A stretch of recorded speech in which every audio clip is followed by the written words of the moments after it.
Alright. Good morning, good afternoon, good evening, welcome. Wherever you are in the world. It's going to be a good time today with Qualifier number 4 of the South Sea Mercenary League. I should be getting started shortly. Apologies about the delays. This is completely my fault here.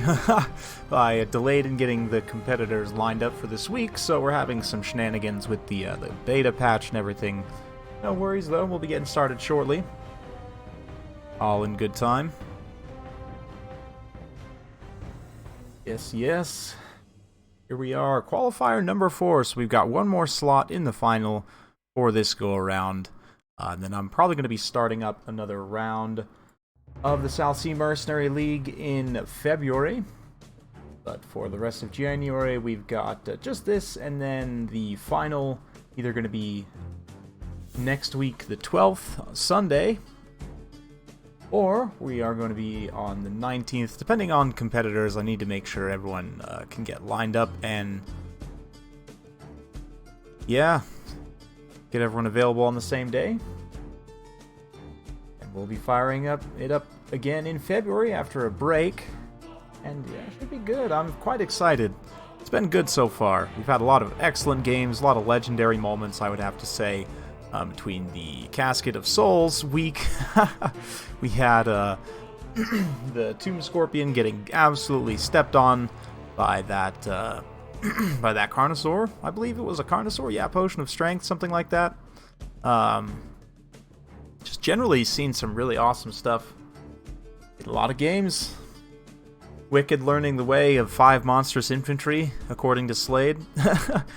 I was talking with someone about those games the other day, and I have to say, I'm very excited to watch Slade X play Ogre Kingdoms in Game 3.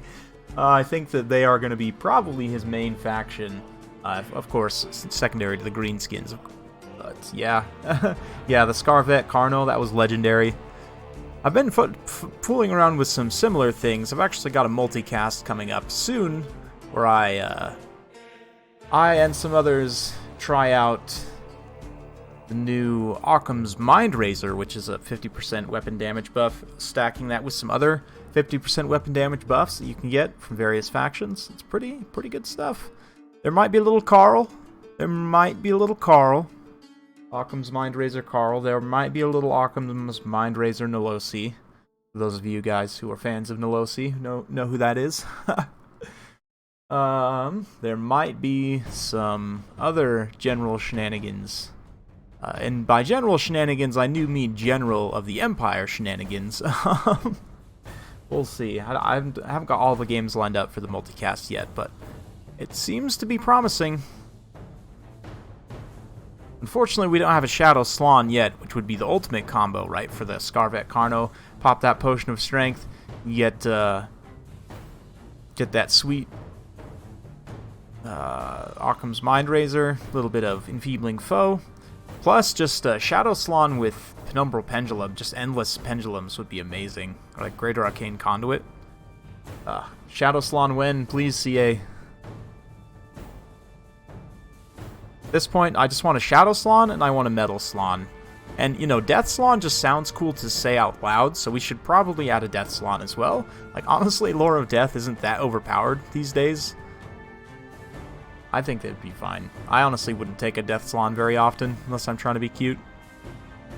You could do some interesting leadership bombs, I guess, against certain factions. You know, if you took the Death Slan, if you got the ROR, Shredder, although at that point you're putting so many eggs in the leadership basket that you should be putting in the just, you know, melee basket.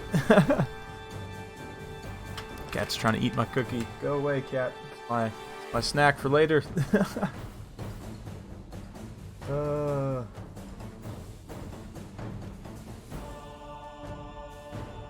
Oh yeah, me too, Wicked. Me too. It makes it a lot more interesting to take those spells as a choice. Like, but previously you would pretty much only get the attack or defense buffs and debuffs, right? Like, you would almost never take the weapon strength ones, but now, especially with stacking, like Occam's Mind Razor, or like Mantle of Garok was already pretty good, because it gave both, but now it gives a massive weapon strength spike. So, yeah, I mean, it's I quite like the little. It wasn't that impactful of a change, but it was just enough to make it, you know, a meaningful choice. Yeah, for sure, for sure. Oh yeah, Razzle Dazzle. If you could just pick whatever spells you wanted, that would be arguably a little bit OP. But awesome. FPod is our competitor, of course, can be joining in shortly.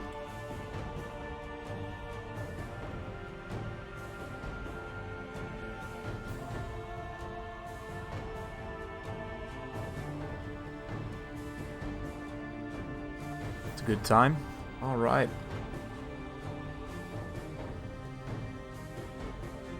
I guess we can switch on over to the main screen here. We know who our competitors are. Crabling versus FPod in round 1. FPod's just going to be getting joined in. I did send you all the details, right? Yes, okay. Eats are there. And you are here. Excellent. Everything is going according to plan. Okay, maybe. A little bit. Let these guys get their picks locked in. So for those of you guys who have not watched one of these qualifiers before, the format of it is best of 5s. We got 3 best of 5s, obviously, 2 semifinals and a final. It's a pick double ban for the first round, and let me get these guys locked in. And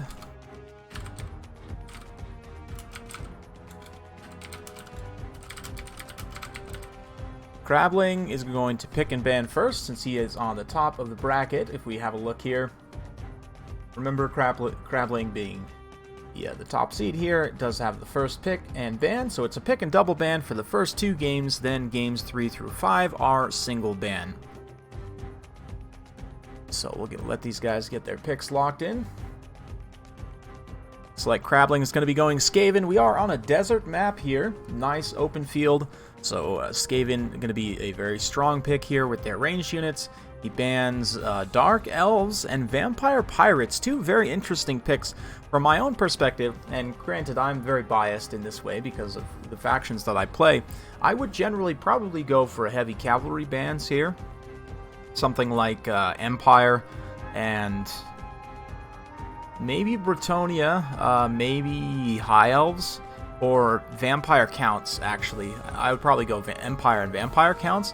The Pirates is an interesting one. I feel like in a lot of cases the Skaven can outshoot the Pirates pretty efficiently, especially now with, you know, if you have Snitch and some of the new control tools, or not Snitch rather, but the Master Assassin, even better because he has a ranged attack. It's an interesting matchup, certainly. Dark Elves, I can see, they can go very wide and fast, which is something that, like, not even the High Elves can really do. I guess the High Elves can, sort of, but the Wood Elves, not even. Just, you know, Dark Riders and Doomfire Warlocks, very wide in an aggressive style, following up with a few heavy units, like a few, you know, Cold One Knights and other heavy units. It just can be an interesting one, so I do, you know, interesting.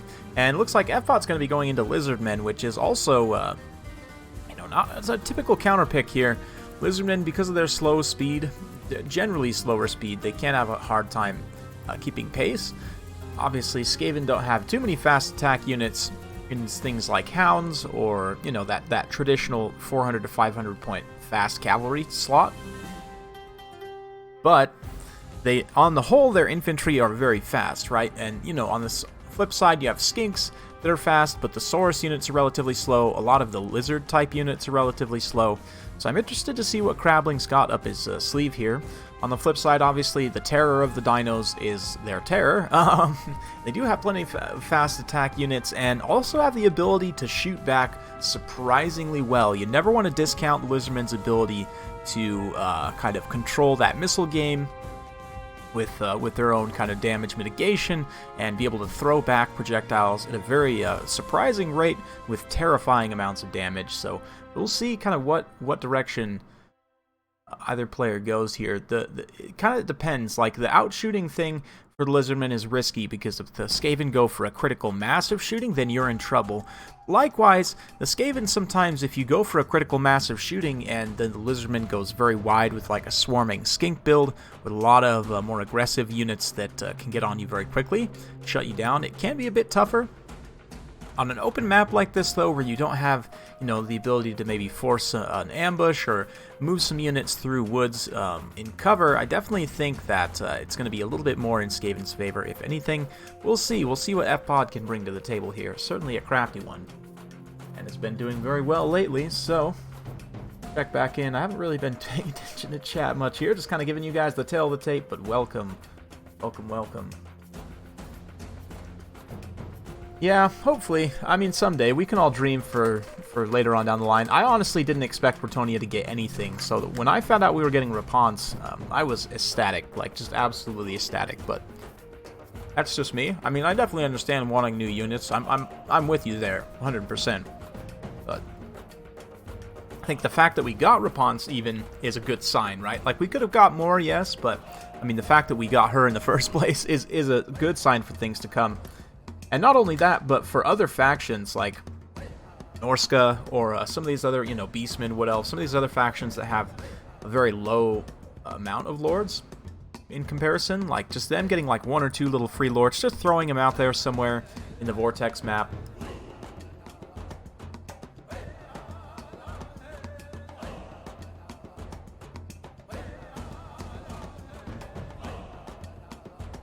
Yeah. Yeah, and I also think Bretonnia, I don't know, a lot of people, it's interesting. They just have an interesting roster. Like, I think, myself included, sometimes have a tendency to discount units that I shouldn't. The biggest problem, though, is definitely the lack of, like, some kind of stable infantry choice. Like, just, I mean, even foot squires and battle pilgrims just don't cut the mustard, but we're going to keep this music on because it's very thematic for the Lizardman, and I like it. And, yeah, we've got Mazda Mundi here up on his chair, going for the max missile resistance. So he should be good in that way. We've also got a Scarvet here. He's got the Potion of Strength and the charge bonus buff here, the Deadly Onslaught, which, again, gives 25% weapon and armor piercing. Got some Skink cohorts here, along with some Saurus spears and shields. Interesting. I'm not the biggest fan of the Saurus spears, but it looks like he's got some regular Saurus mixed in. 1 Jab cohort, Feral Bastilled out on the far side, so a pretty wide build here. Looks like some sneaky Rippers in Vanguard position there. As for the Skaven, we've got plenty of Slave Spears here. We've got some Clan Rat Spears, Natty Bubo Sharpshooters with some more Giselles, a bunch of Rat Ogres, 4 Rat Ogres, very strong choice. Assassin, plus Lord Skrolk, also strong choices here. Hell Pit, I mean, this is all pretty standard stuff as to what you would expect here. Nothing really too far outside of, yeah, what's to be expected. Pretty typical army, so we'll go ahead and fade that music out. Thank you very much, Med 2 soundtrack once again. Bringing it here, and these guys are bringing it here, so let's go ahead and get back to it. Okay, there we go. And yeah, the Giselles are definitely going to be an interesting one here. Obviously, Mazdamundi's going to want to try and stay out of range as much as he can. That's honestly his best bet. Shooting the Feral Bastildons is going to be decent. Same thing with shooting the Saurus here as well. Does it actually apply Shield Breaker to reduce their missile block chance? I believe it does. Yeah, so they're going to take some hits here. They're not going to take too much damage, and it's not super efficient to be shooting them necessarily. But the Legion of Chakwa actually have more armor. I never noticed that. Plus 15 armor on them. How did I not notice this before? Anyway, that's interesting. This is a bit risky, though. The Saurus Scarvet going to be coming forward. He will take those Giselle shots, but look at this also.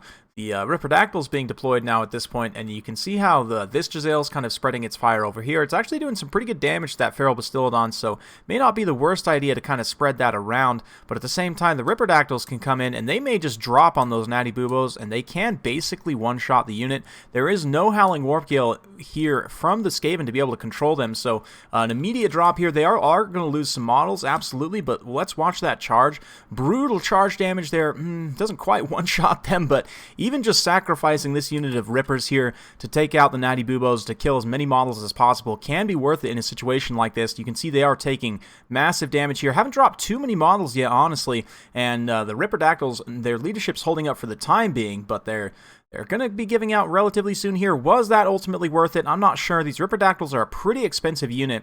When they do get back up in the air, they've only got 3 models left. I'm not really sure about that, but Regardless, Mazdamundi's making his assault here.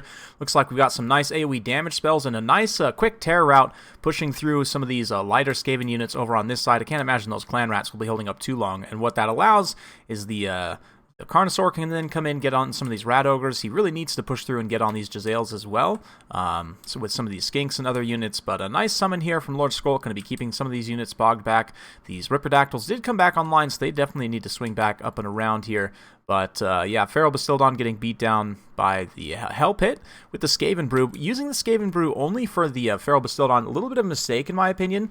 You can see here it's not actually getting that many good attack animations either, so a little bit of a wasted resource there. But will it honestly end up mattering at the end of the day? It's hard to say.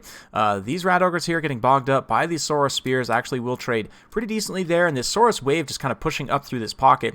Nice rear summon here by Lord Skrulk. Excellent positioning from Crabling. Do we not have game sound? I'm wondering why this is sounding very strange here. Okay, there we go. Finally. There, some new. took me a minute to figure it out, guys, but there we go. Plague Monks coming in here. Again, very good positioning for that rear charge summon. That anti-infantry bonus, good weapon strength, will do quite a bit against those Saurus Warriors, but the poison, of course, from these Javelins coming in. These Javelins probably need to pop a little rear charge there and try and get a leadership route, but this is bad. This is very, very bad. That Saurus Scarvet has taken a ton of damage. He's got his potions all popped, but he can't really stand and fight the Hell Pit because of the presence of all these Rat Ogres here. So the strong Rat Ogre pick, the 4 Rat Ogres, is just very, very good here without the proper skirmish tools. And yeah, we'll see. I mean, there's still quite a bit of Saurus here, and this is not great. Lord Skrulk is kind of isolated here, getting beat down by multiple units of Saurus. Not to mention this Feral Bastildon can come in, use this anti-infantry bonus, and possibly even terrify away Skrulk. That being said, Mazdamundi is also in a big, big pickle here. He's kind of isolated. He does net that Assassin. That's a good choice, but that is going to still leave him vulnerable to the Hell Pit Abomination. Hell Pit still, you know, the attack animations and the low attack profile isn't the best, so maybe Mazdamundi can potentially get away here, continue to give himself that Apotheosis kind of trickle healing, but we'll see. Right now, it looks like the Jezzails, instead of focusing on Mazdamundi, figuring that the melee damage will be enough, they are going after this Feral Bastildon, but look at this, Lord Skrulk has been terrified away here, probably will be able to get the Scurry Away mechanic, but still taking hits from that Bastildon, while Mazdamundi then, oh, is he going to get taken out by the Hell Pit here? They're about to trade Lords. I would definitely say that that is, oh, Mazdamundi's done. Yeah, he's broken. That is it for Mazdamundi. I doubt he's coming back. Very unfortunate situation. These Jezzails just barely kind of providing enough poke with that to help it. Yep, looks like Mazdamundi's back in the sky. So we'll see. There are still plenty of Saurus here. And this Carno came back. He doesn't have much HP. He's going to probably get picked off by these Jezzails relatively quickly. But if he can get back into the secondary position, very nice positioning from Crabling as well, using these Rat Ogres in a blocking position here to zone out this Carnosaur. Even if he can't, yeah, the Carnosaur honestly could probably just charge those Rat Ogres in the face and kill 1 or 2 models, hopefully get a terror route. But at this situation, trying to pull up and around like this, he's kind of missed the bus, so to speak, and probably going to get chased down by the Rat Ogres there. It's hard to say, but this unit of Saurus, mostly what's holding up the balance power for the Lizardmen at this point. Looking a little bit rough here, but yeah, this Feral Bastildon's been routed off. Some Skinks kind of scattered around in the periphery here, but the Legion of Chakwa also still relatively healthy, so maybe, there's so many Rat Ogres here still. 1, 2, 3 units of Rat Ogres, 4 units of Rat Ogres, plus the Hell Pit, all still very healthy. The Jezzails have taken a pounding, but yeah, man, the Clan Molder play has just been a bit too much, and you can see how the Saurus Scarvet kind of gets himself a little bit isolated here. Excellent positioning again from Crabling, keeping his Jezzails safe, keeping those Rat Ogres kind of close enough to the Jezzails to be useful, but not right on top of them, so that he can continue firing. So a very excellent play there. Over here, yeah, a few Saurus that remain here. The Saurus Spears, I think just a little bit too heavy on the Saurus Spears, and you might wonder, like, okay, he had a bunch of Rat Ogres and large units left in the end. Doesn't that mean you want more anti-large rather than less? And I would actually kind of argue that what you want is missiles to deal with this kind of stuff, or else just maybe a little bit of a heavier monster presence. But generally, missiles, this Lizardman missiles, just tear apart the light armor of the Skaven monsters, other than Doom Wheels, of course. So going with a little bit more of a missile-oriented build, like, you know, having the extra terror of the Feral Bastildons is helpful. The Saurus Spears, same thing, but I honestly probably would have cut maybe one of the Feral Bastildons and Well, maybe I keep both Feral Bastildons. Maybe I just cut the Saurus Spears and bring like a wide line of Chameleon Skinks with some Skink Skirmishers also to provide lots of missile pressure, try and draw the Rat Ogres out of position. Chameleon Skinks definitely very good in this matchup and a number of matchups. I think pretty much an auto pick here, but yeah, these Saurus Spears are going to continue to hold out though. You can see they do manage to push off some of those Jezzails here. I mean, Legion of Chakwa, if they can manage to stay tight here, FPOD is making a little bit of a mistake in getting his units pulled apart like this. If he could kind of stand his Saurus back to back, so to speak, maybe grab, try and reunify with these Saurus over here, just try and fight all together, he would have a little bit better of a chance here. But getting isolated like this, I mean, this Legion of Chakwa still is a pretty powerful unit. They can do a lot of damage to these units that are left, but they can't fight them all at once, right? And see, they are managing to drop some unit models here. That Hell Pit Abomination is absolutely brutal, and it's only a matter of time before Terror takes hold. Legion of Chakwan not immune to Psychology. They do get terrified away there, and immediately that leads to critical army losses. So, well played, very well played by FPOD there. That was a brutal build from Crabling. I mean, that's about as competitive as I would expect from a Skaven versus Lizardman in a tournament, but yeah. I think FPOD almost had the tools that he needed to deal with everything here. I think, again, maybe just cutting like the one Saurus Spear, going with some more Chameleon Skinks would have been a little bit better here. He played well with the Saurus Scarvet, and maybe just keeping him a little bit tighter with Malzamundi. I wasn't super up on his magic play there to see where he was expending his Winds of Magic, but one other thing for both of these players is they have an empty hero slot, and for both of these factions, I would pretty much recommend always filling these hero slots. Like for FPOD, you could come in here, trade one of these Skink Cohort Javelins, honestly, for a Skink Chief on foot with nothing. He's only 350 points. He can provide very consistent poke at something like a Hell Pit Abomination or these Rat Ogres. Even changing out this Scar Veteran for that, and then just going with more like even more wider stuff, more like what do you call them? Red Crest, even, especially in the front line. I don't know. It's an interesting matchup for sure. Yeah, I like that. Hey, Hydro France, welcome, welcome.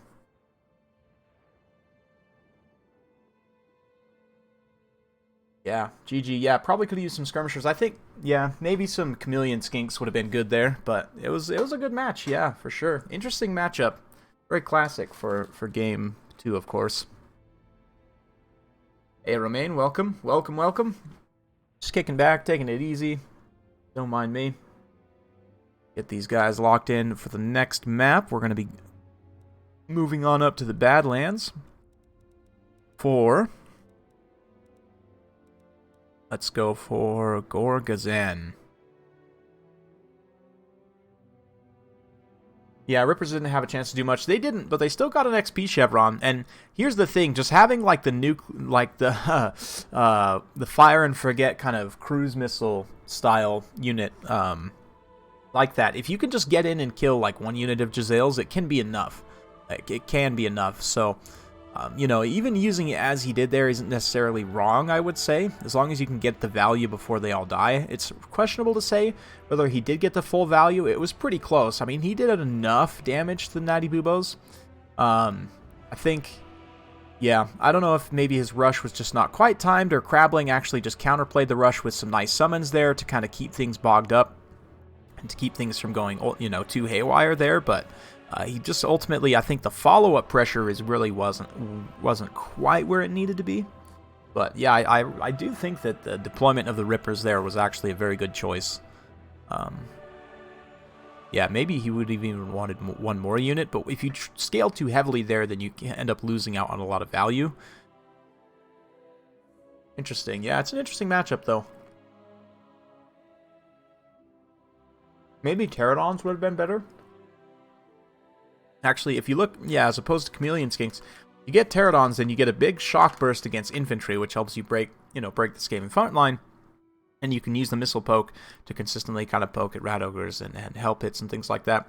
Obviously, the missile damage from Chameleon Skinks is a lot better, but being safer up in the air and having the infantry burst, I would be interested to see if you drop rocks on a unit of on a Hell Pit with a unit of like a full unit of pterodons. If you got all the rocks to connect on the hell pit, I wonder how much damage it would do. I'd have to test that out.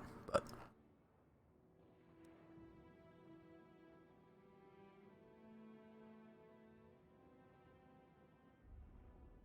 because in theory you could do that. I don't know if it would work. I mean, you can try. No idea. But alright, looks like we're gonna have Dark Elves versus Skaven this time. So I'd expect to see probably some Doomfire Warlocks, maybe like lots of Dark Riders here. Go for like an ultra-wide shock build.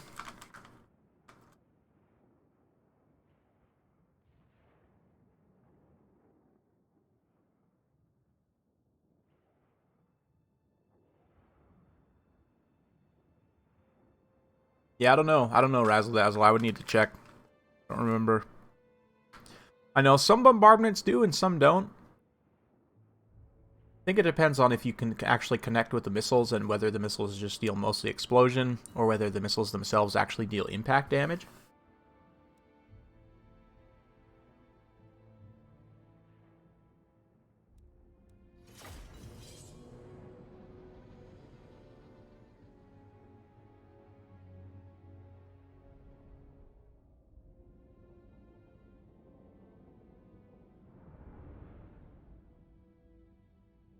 Yeah, it's interesting. Yeah.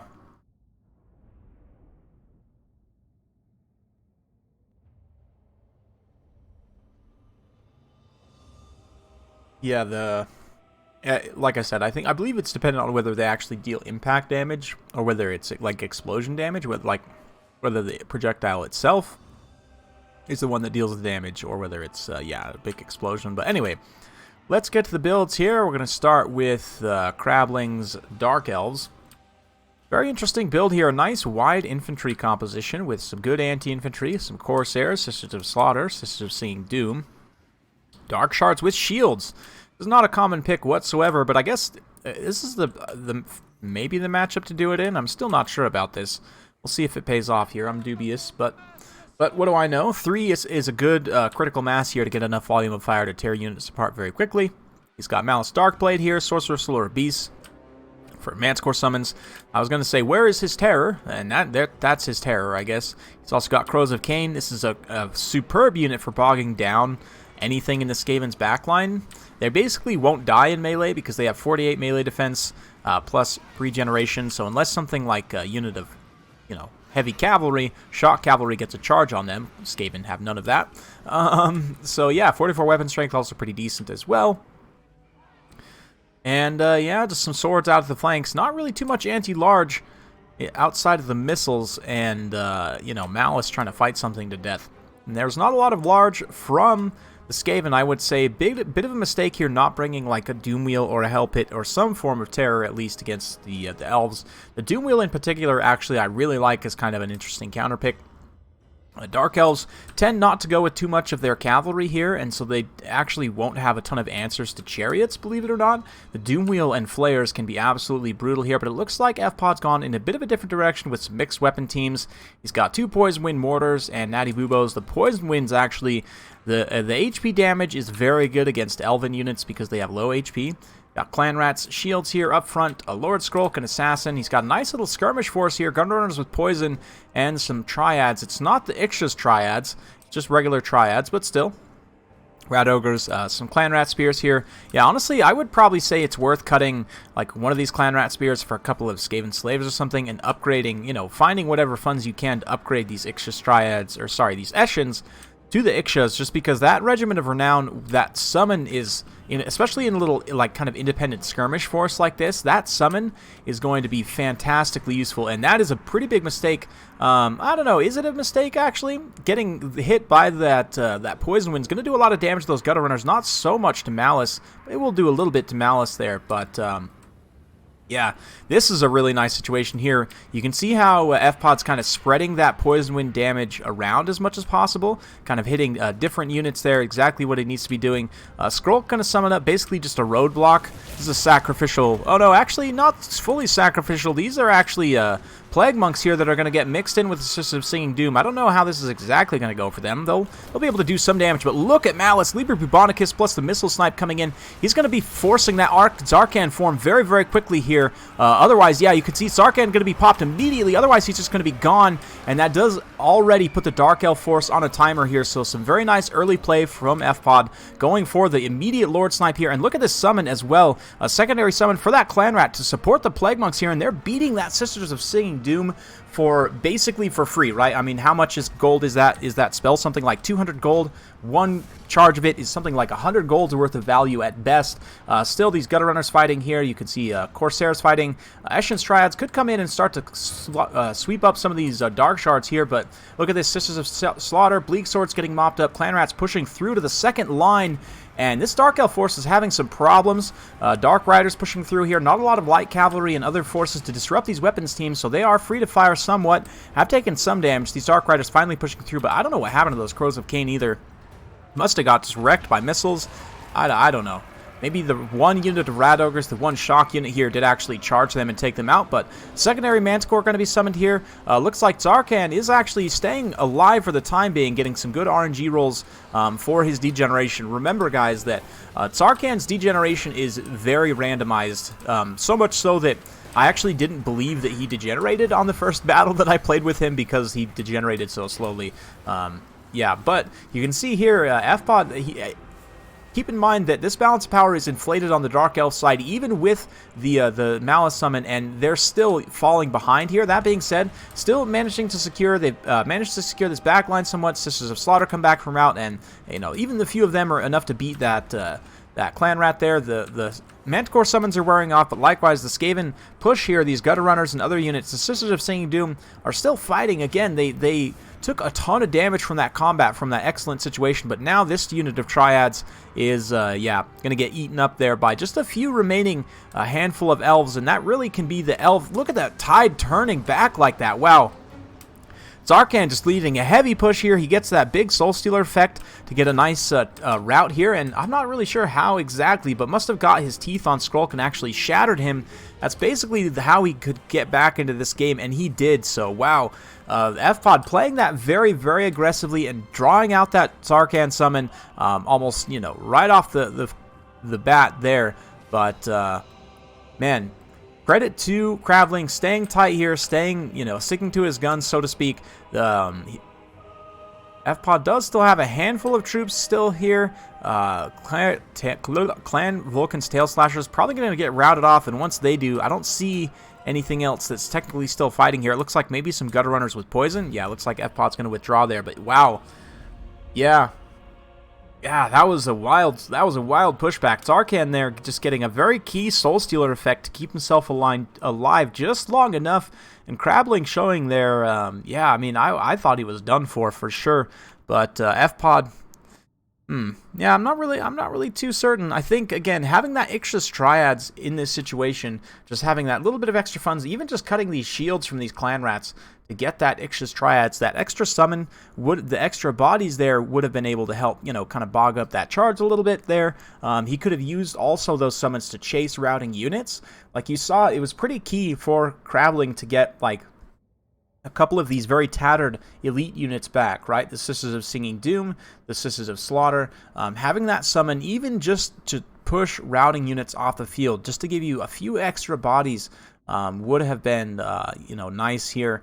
Even just to, you know, bog down the Dark Shards, keep them going. But ultimately, I think Malice has really just put this on his back, taking out Lord Skrulk, finishing him off there was what brought it back. So wow, GG.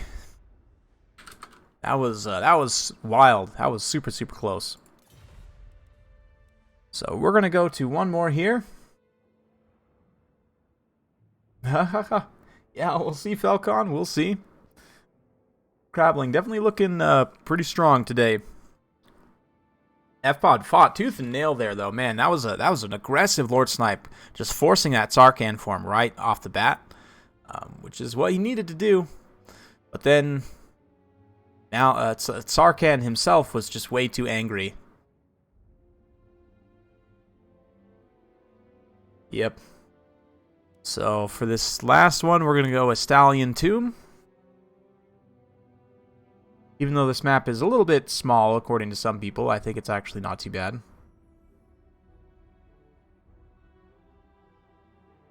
Yes, so if we go ahead and take a look at the bracket here, I do need to update the scoreboard. So if we have a look.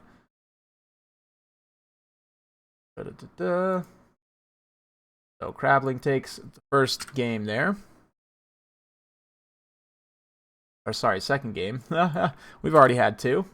Have been failing to update the scoreboard. So yeah.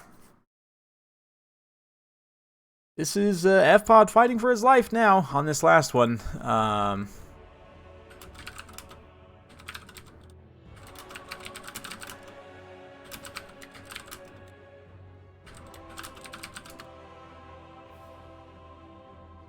Good.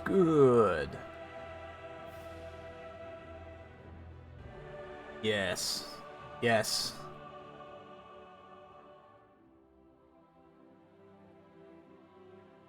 Grappling, thinking through his picks here. Trying to figure out which ones he wants to throw down. Keep in mind, this is game 3, so it is a single ban, pick and single ban.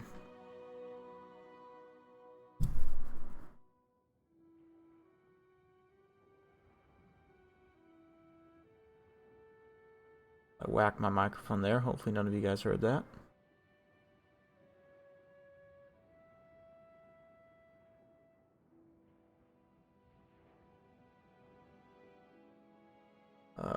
Yes. Good, Anakin. Oh, Crabling going for the green skins.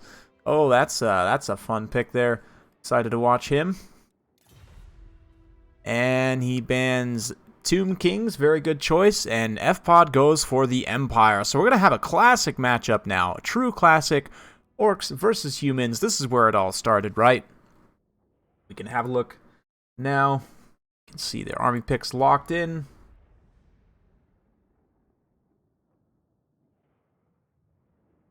And we're on Estalian Tomb. So for those of you guys who are following the map narrative, we started out in the desert, made our way up through the Badlands, we've crossed over the ocean, and now we are in Estalia.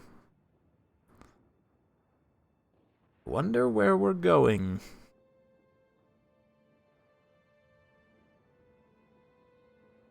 Very thematic, too, for these two, I feel like, to be fighting. This is, I mean, anywhere in the old world, right? Including Estalia, and here we are.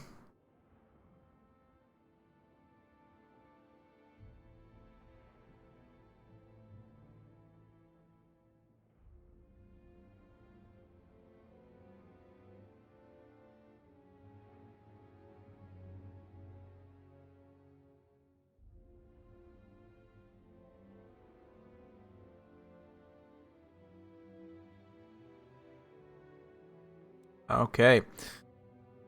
So, just reviewing quickly here, the winners from previous weeks are Gobble Slayer from week 1, Falcon from week 2, Flying Taco from week 3, and now this week will be spot number 4 for the qualifier for the grand final South Sea Mercenary League. There will be a pretty substantial prize pool.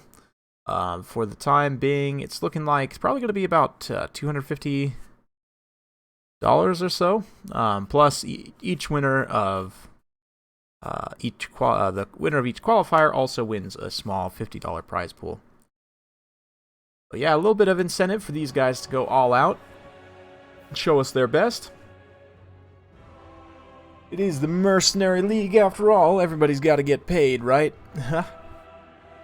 And a big thanks to you guys, of course, for all your support over the past year. It's been good. Channel's moving right along at a pretty good pace. And I've got some good content upcoming for you guys. So we're going to be getting some more guide-focused content, lots of multicasts, regular battle replays, of course, as well. But since I've been doing more like streams and stuff, and I'm planning on doing more edited, kind of guide-focused content, I do think I'm going to be moving more of my replays into multicasts, just because I have a lot of replays I want to show, and I don't have enough days to show videos. From my analytics, what I saw last year is ultimately, like, yeah, it's good to just kind of slow grind grow my channel if I do multiple videos a day, but ultimately, like, the guide-focused videos end up bringing a lot of new people to the channel, and that's really the most effective way for me to grow. And so, yeah, I need to make room for those, and I don't necessarily want to just be uploading every day, because I don't necessarily, you know, I don't know if the algorithm favors that a lot, like multiple times a day, I should say. I do want to be uploading every day, though, and again, I want to keep the battle replays going for you guys, so multicast it is, mostly, probably. Yeah, I'll still be throwing the occasional single cast here or there, but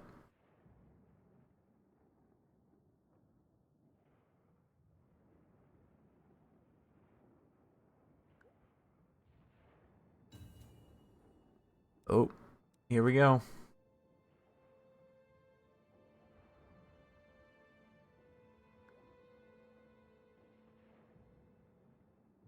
Thanks.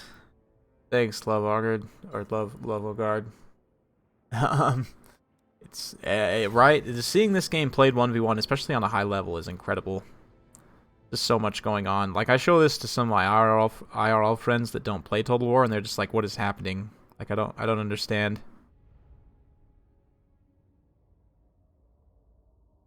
It's cinematic, though. Like, if you just get in close, you get those cool, sweet cinematic shots, and you just understand that this is some massive battle, right? No other game really allows you to do battles on this scale with these kinds of things. Yeah. Yeah, that's the goal, is to get good players. I know a lot of good players, and the other cool thing, too, is there's constantly a lot of good up-and-coming players, fresh challengers, so to speak.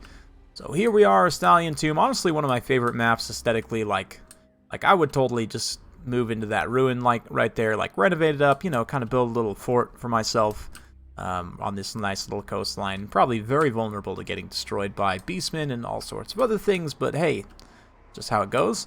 We'll have a look at the builds here for the greenskins for Cradling. Azag, the Slaughter, up in the air. He is a very common pick, not only today, yesterday, but hopefully for always, because thematically, he's one of my favorite lords. That Crown of Domination, absolutely a hilarious item. Basically gives him magical powers. He's just a regular war boss that somehow knows Lore of Death because of that crown. Nagash whispering in his ear. I'm sure nothing bad could come from that. As for the rest of the build, he's got Savage Orcs, Skulkers, some Savage Biggins, A-Peak Loons as well, Goblin Archers with some Orc Error Boys, Squig Hoppers for that anti-infantry poison. Very good stuff. They also got to be into psychology, which is kind of nice. And, yeah, Arrow Boys, Archers, yeah, just mostly stuff. Night Goblin Shaman here with Vindictive Glare and a Magic Recharge Wand of Jet. As for the Empire, very good choice. Volkmar the Grim up front and center. We've got some Free Company Militia, plenty of Flagellants mixed with some Spearmen. Grey Wizard here, Penumbral Pendulum, and Melkoth's Mystifying Miasma, Pistoliers, Empire Knights. So pretty straightforward Empire build, just going right up the pipe here. We've got one unit of Demigryph Knights with Halberds in case of, you know, Spooter, Spooky Spooter. Guys, of course, looking excellent in their late plate armor. And the chickens, of course. And it looks like we're off. Yes, we're off. These two armies, of course, right point blank. No real, nothing really to it except just to fire away. Charge on in. These Flagellants probably going to get ground pounded here. Going just face first into a Greenskins build like this can be a little bit hard, but does he have the heavy cavalry support to actually follow it up? These Empire Knights probably could just straight face charge those Savage Orcs here. It looks like he does get an attack order off. A nice attack order across the line here. These Flagellants going to be getting in and kind of breaking up those Savage Orcs there. The Savage Orcs didn't get a charge on the Flagellants themselves, so we'll kind of see how these engagements end up playing out here. But a nice Penumbral Pendulum. Heard that one go off. Did quite a bit of damage to those Savage Orcs out on the flanks there. There's some biggins. But look at those Flagellants just getting absolutely buttered like bread. Like they're absolutely not even there. And that's without Wah. Wah just now being popped as a lot more of these units start to make a concerted push here, utilizing that charge bonus to go in and use these anti-infantry cavalry to actually go after enemy heavy cavalry, which is absolutely awesome. Azag drops down right on top of the demis, takes out a few of them.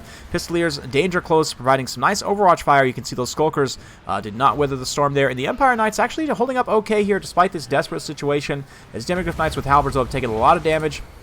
This is a really cost-effective use of these Squig Hoppers because of their superior model count, the poison, and AP. Using them with Wah on the charge, they will actually outtrade Demigryph Knights very efficiently, and that is just a horrible cost trade for FPOD, but he's definitely not out of this yet. Volkmar rolling up this line here. You can see he's gotten back into the second line of archers, doing quite a bit of damage there. The Savage Orcs are pressing, but also, you know, they've taken some serious losses as well. His Squig Hoppers, though, going to be able to come in and shut down those Free Company, and that's a nice pick for Crabling. The terror is real. Volkmar obviously still has quite a bit of HP, but a really nice kind of concave crossfire here from Crabling. You can see because he has all of his archers spread out, but a beautiful pendulum going to be dropping here. It is just Goblin Archers. Gets a good hold of that Orc Air Boy as well, but will it be enough? Volkmar the Grim in a little bit of a pickle at this point. These Free Company Militia, though, oh man, those Savage Biggins actually disengage there and allow themselves to be just shot to pieces, maybe. These kind of tattered units for FPOD here, these Empire Knights, definitely needs to gather them all together, clean them up. There are still a lot of Empire Knights left in terms of bodies. They can start to charge in here and clean up a lot of these chaff units for the Greenskins. Yeah, you can see with the rear charges and such, the terror of Volkmar is so strong in this matchup with that regeneration, his tankiness, you know, his armor, the ward save effects and everything. The magic damage also, of course, very good against Savage Orcs here, so we'll see. Can the Empire hold out? A very nice smoke bomb does actually catch Volkmar there, allowing him to be slowed by the Greenskins quite nicely. The Empire Knights and Pistoliers pushing up and across the field. They're cleaning up some of these units here very nicely. This unit of Free Company managed to keep itself alive. It's not really in a position to be helping much, but oh, this is bad. Poor Gandalf gets himself wrapped up by the AP Clunes and gets taught a lesson about being a gobbo, about who has the superior pointy hats, because clearly his hat point is floppy, and the Goblins don't like that one bit.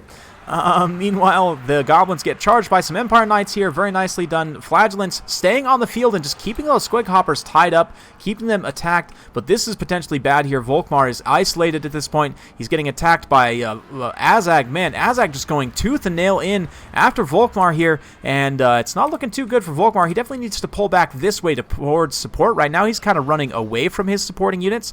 Ooh, man, that smoke bomb just barely missed there. Its area of effect on Volkmar, which is unfortunate, but Crabling, you see how he lands directly in front of where Volkmar's pathed. Volkmar does use that Grand Shield of Faith, though, Grand Hammer of Sigmar as well, and here comes the Empire Knights for a rear charge. Can they actually save Volkmar here? They're going to pancake those Skulkers, start to push some of those Greenskins units away, but Azag is staying on top. He's not getting Azag and screening him out here. Volkmar does manage to, oh, look at that. Look at that. These two, oh man, they died for their lord, but will it be enough to actually get Volkmar to a safe position here? He comes in, runs over a handful, but did he actually get smoke bombed there? Does look like he got smoke bombed. That is devastating, as Azag's going to be able to come in and finish him off on the Manch. Likewise, that's probably going to leave, yep, he goes down. That's probably going to leave two army losses for the Empire. You can see a secondary wall being popped now, as a lot of these units are kind of in contested engagements all across the field here. The loss of Volkmar is going to lead to a leadership issue for the Empire. There's still these Demigryph Knights with halberds being left over there as well. That's pretty painful. An expensive unit that, had they been in a position to help support here, Volkmar, you know, obviously the Azag would have had a lot harder of a time landing on top of Volkmar like that and getting him killed. I didn't actually catch that before, but that's pretty critical mistake there, unfortunately, from FPOD. But still very well played regardless, just about able to claw that one back and, you know, keep things going with Volkmar there. But yeah, at this point, the Greenskins, you know, they're able to rally their missile line here, able to get the Savage Orcs back online. The Squig Hoppers are, with the poison and everything, they can easily, you know, chase down, finish off those Empire Knights. There are still a handful of Free Company here, though. I mean, never say never, I guess. They're going to get some shots in here, start to take out those nasty Skulkers, and we do have some Empire Cavalry kind of rallying to the cause over here. Did he finally notice these Demigryph Knights? Nope, these Demigryph Knights and these Pistoliers still just being forgotten about over there completely, and they could make a huge difference if they could, you know, kind of rally together here. Those Skulkers pop their smoke bomb maybe a little early. They are going to get routed there. A nice isolation there, and finally he notices those Demigryph Knights. Oh man, yeah, could have used them a little bit sooner to help take out the Azag, but I mean the battle's still technically going. The thing is, though, if Azag makes a really dumb dive here somewhere and somehow gets caught by those Demigryph Knights and actually gets killed, then the Empire can win this. It's not out of the realm of possibility. And a nice charge here by these Empire Knights as well. With their charge bonus, they're going to get munched on a little bit here. He has to be careful not to throw into critical army losses too far. But look at that damage on Azag. And you watch as that damage kind of swings the balance of power back and forth as Azag takes that damage. But now, with the Demigryph Knights being close enough, oh man, and the Terror takes hold of those Empire Knights. Maybe left them a little bit overlong. It's tough to say, but yeah. Demigryph Knight's going to now charge in. Ooh, they got a really good charge on Azag there, but the Smoke Bomb is going to affect them. Nope, they're just getting poisoned. They didn't actually get Smoke Bombed there, but yeah. They get terrified away now. It's just the Free Company holding a handful of Pistoliers also that hadn't been routed off yet, but FPOD scrapping tooth and nail, and credit to him. I mean, he played very, very well today. Just a couple of minor mistakes, and he could have potentially taken any of these games. And I know I haven't seen him around in the tournament scene too much. I mean, I want to say he's relatively new. I've been chatted with him a few times in the Noob Hammer Discord, and I've seen him. I believe he mentioned that he was actually in the Challengers tournament. What is it? The Fresh Recruits. HW's Fresh Recruits tournament, and I have to say, I am very impressed if that's the case. He has played excellently today against a very veteran player, Crabling, a veteran of Total War Warhammer 2, a well-known tournament player going back years, I would say. So, an excellent showing from FPOD there. And, yeah, just about had it in the end. I like this build quite a bit as well. I might just straight up steal this. Personally, I would probably cut the Lance, the Halberds for Lance demis right now, but that's just kind of my own personal preference for the time being. But credit to both players, man. Excellent game. A matchup like this deserves a battle like that. So thank you both. That was awesome. Hopefully you guys enjoyed that. Yeah, that was awesome. Empire in a mosh pit equals dead Empire. You say that, Hargrovius? You say that. You just need to have the right attitude about charging your opponent in the face, which is to have Volkmar and lots of heavy cavalry and flagellants, so that when you charge, you'll actually do some damage. But yeah, that was pretty good. That was pretty good.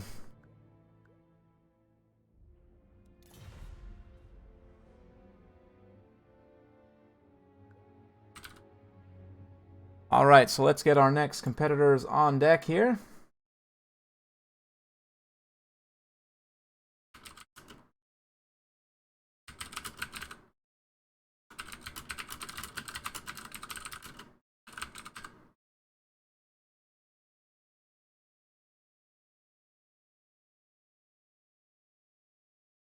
Okay, so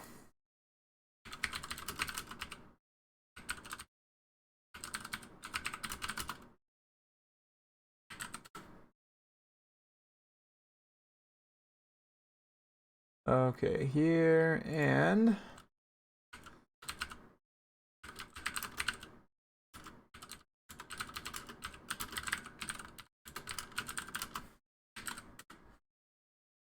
cool, so just getting those guys lined up here. Let's go ahead and get our break music going.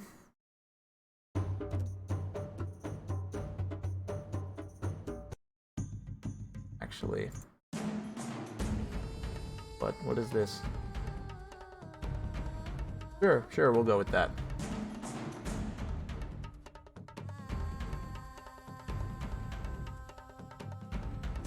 And let's come in here.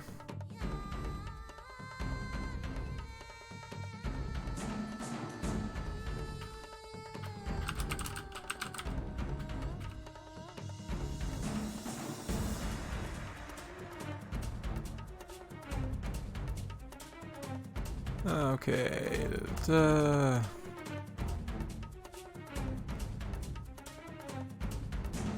Okay. Just getting people lined up here.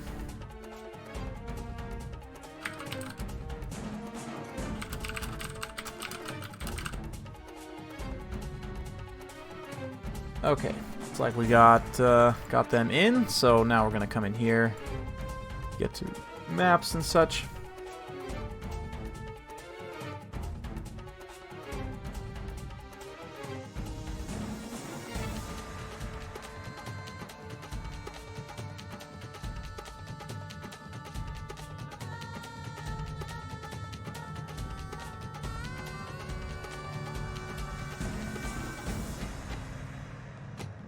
Alright, and they're both loaded in here.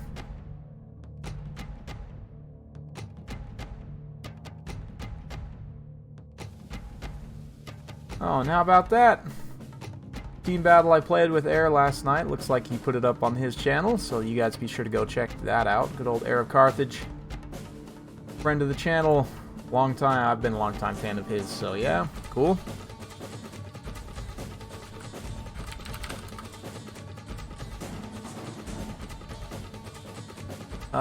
So if we have a look now at the bracket, switching back over to things here.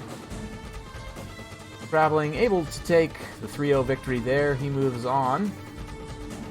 And that means now Alaric Rao versus Pugnobon. It is going to be...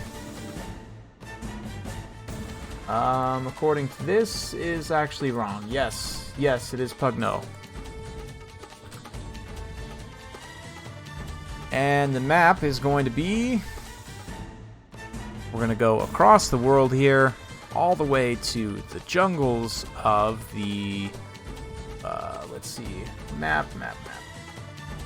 Toothgrass Hill. Yes, another great map.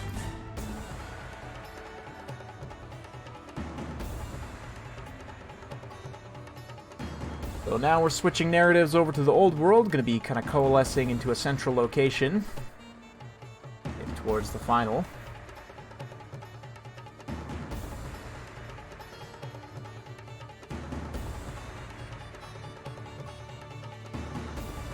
Beastman versus Beastman.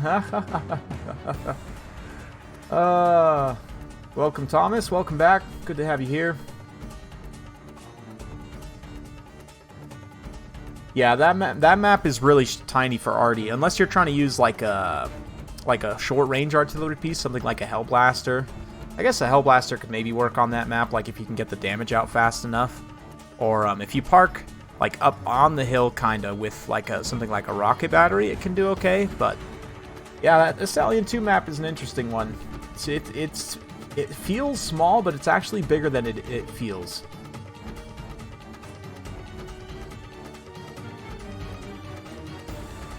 $800 points. Well, might as well take a wagon if you got 800 points, right?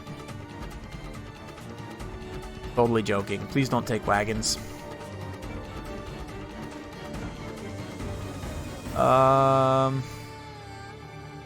Yeah, looks like Pugnobon's going to be going Tomb Kings, banning Empire and Norska. Good picks there. Haven't seen any Tomb Kings yet today, so... Let's see here.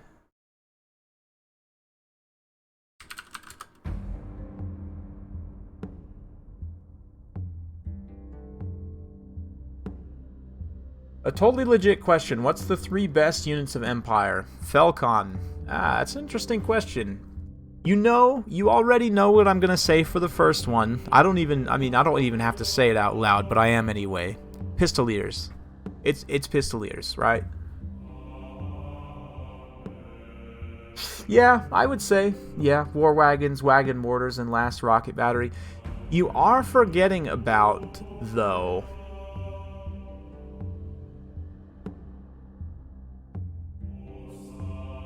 Yeah, you're right. You're right. I don't know. The 350 archers, though.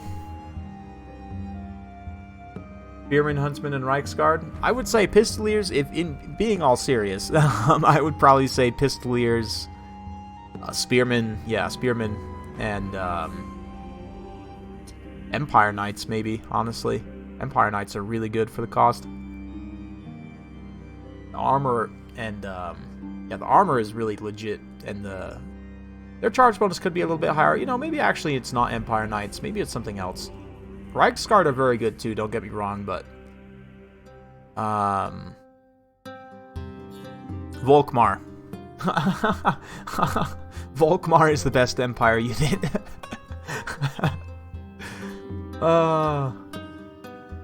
Volkmar's Chariot is an absolute unit.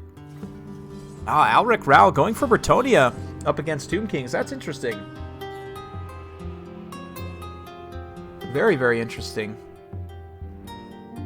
Carl, then Demis of your choice, then Pistoliers. Handgunners. You know, actually, handgunners are okay, but I'm not the biggest fan of handgunners, to be honest. They're alright. For the lady. Gotrek is also in the Empire roster. Yeah, but he's not Volkmar. Gotrek is not Volkmar. He's not an anti-infantry chariot with murder prayer buffs.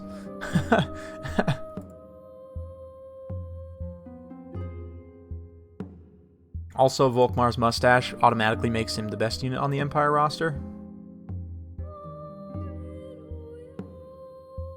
Great cannon. Great cannons in campaign are amazing. Actually, I wish they were a little bit better in multiplayer, to be honest. Like, both dwarf cannons and Empire cannons, for whatever reason, just don't feel very good right now.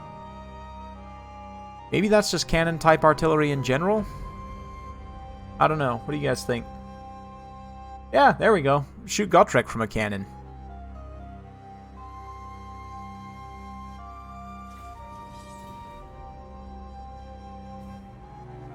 Sweet.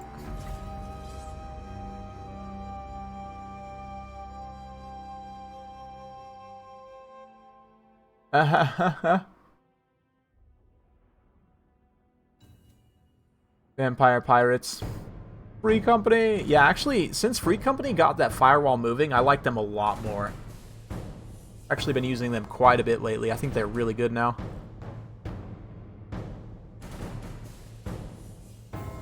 Like, Free Company getting fire moving, I guess, is the thing that they've been missing all along to make them good again.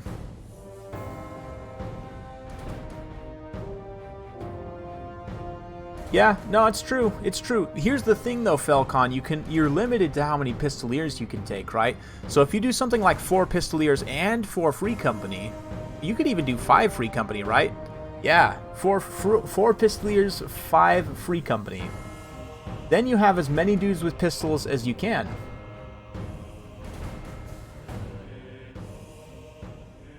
Yeah, and the best thing too is it's all Vanguard. So you have 5 Free Company, 4 Pistoliers, Zintler's Reichsguard, since they also have Vanguard, right? Then you get a Huntsman General, or you can take or you can just take Carl and run him up, I guess. That's a lot of Fs. A lot of pistols, for sure. Let's take a look at this Bretonnian build while we're here. Oh, look at this little murder box. Look at this little foot murder box, of course, parked on top of peasants. We got Gotrek, Felix, and the Fae. As for the rest, we've got some men-at-arms with shields here. Looks like peasant mobs, polearms also. Plenty of fire arrows. And a few cav, of course, companions of Cornell and questy knights. So yeah, good stuff. We'll fade that music out. Oh, am I on the wrong screen? Oh, good. I am such a good caster, guys. Yes, this is the murder box I was referring to. Gotrek, Felix, and the Fae. Yes. With the peasants. I should also probably clear the scoreboard. That score is no longer correct. We are on to a new round here.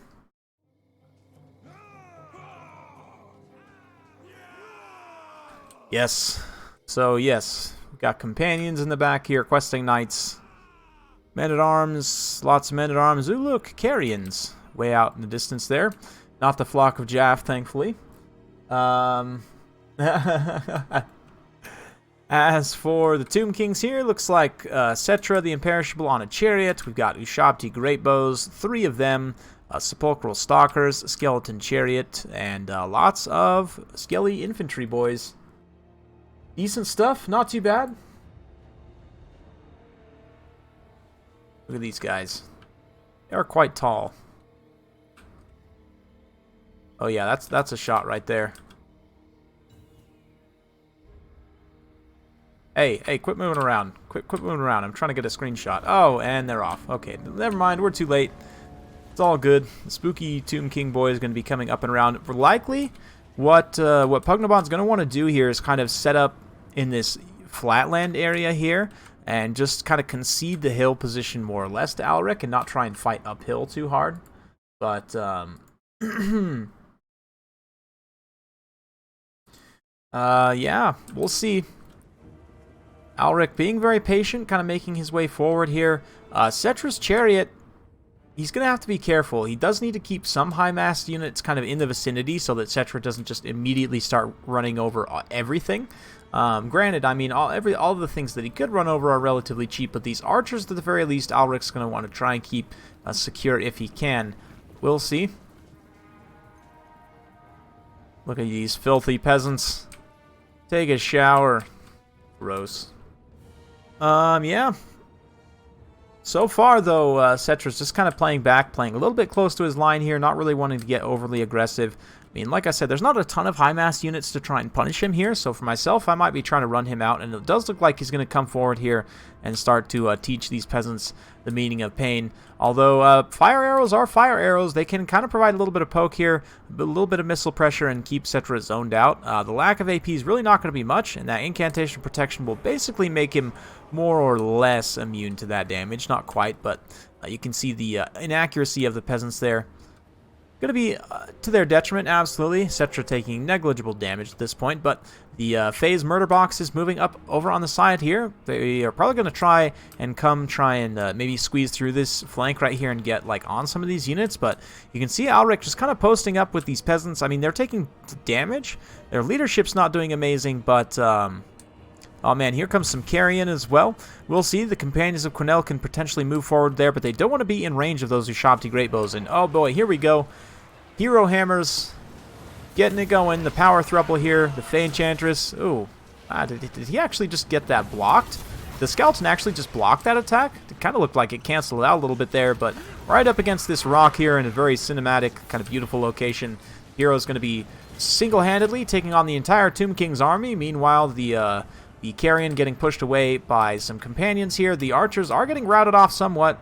Now pushing through, pushing some of their fire into kind of this main line here. But I like this little hero hammer style, just pushing in, starting to roll up this line here. They've done a lot of damage to these skeleton spearmen and skeleton warriors already, and have taken very little damage in return. So, yeah, this is it. This is it, guys. I think this is the meta right here for this matchup. I've talked about this before, which is the Gotrek problem for Tomb Kings. They really don't have that great of answers for dealing with, like, single-entity, like, murder characters, I guess, or single-entity power characters, like, you know, like Gotrek, especially when he's backed up by Felix. A nice Spirit Leech there, doing some good damage to Alric as Pugnabon starts to screen out with some of those spears, but those Ushabti taking some hits. Gotrek is not involved with this Ushabti fight, though, which should make those Ushabti very grateful. They are able to pretty much finish off the Companions of Quenelle there, and if he can continue chasing with those Carrion and completely chase them off entirely, that is a great pick for Pugnabon there. So good stuff. Cetra continuing his absolute rampage here. If we check in, only 37 kills so far, but he is starting to make his presence felt. His job at this point should just be to wrap up all of these Bretonnian infantry. You know, halberds, bills, whatever stupid implements they've decided to bring to the battle here. Cetra should just roll through all of them non-stop all day, every day. Nice little reverse script slash come in from the skeleton warriors there as they countercharge in. Beautiful stuff. That being said, Gotrek, Felix, and Faye continuing their work. The Faye herself fighting here. Gotrek just kind of taunting. I don't know, is he like teabagging this poor Ushabti here?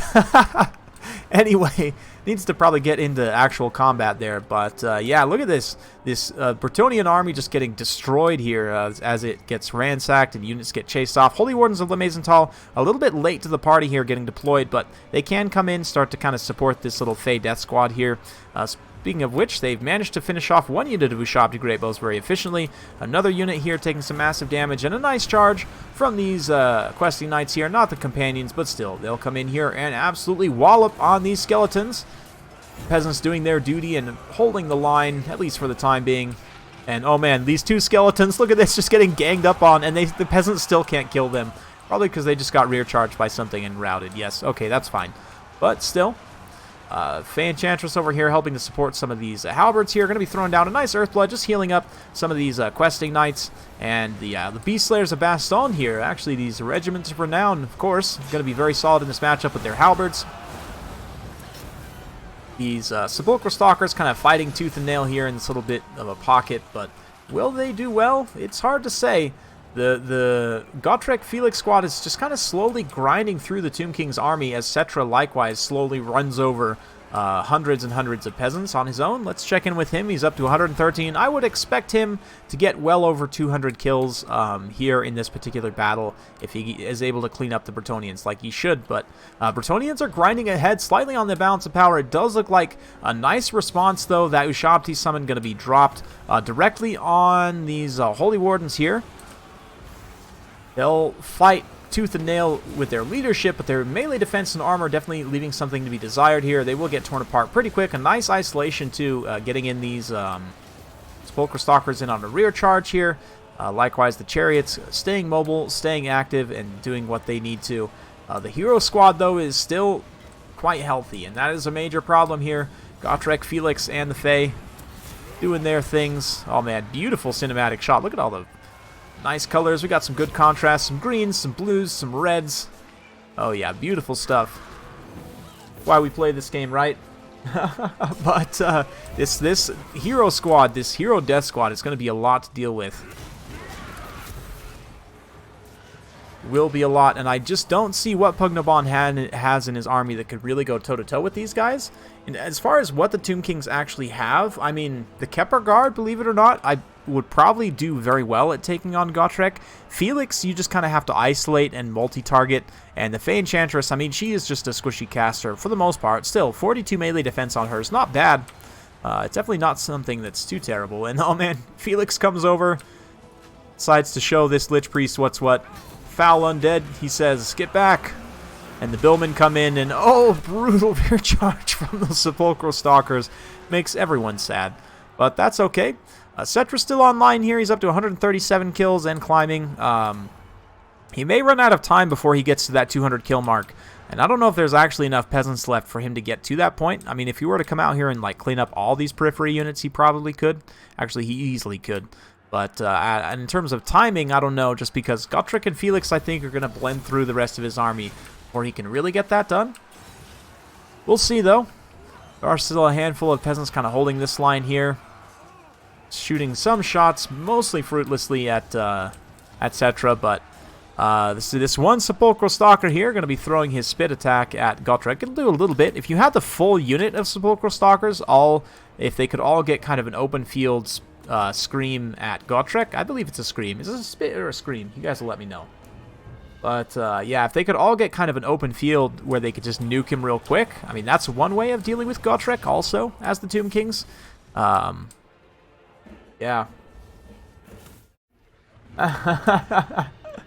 Oh, that's funny.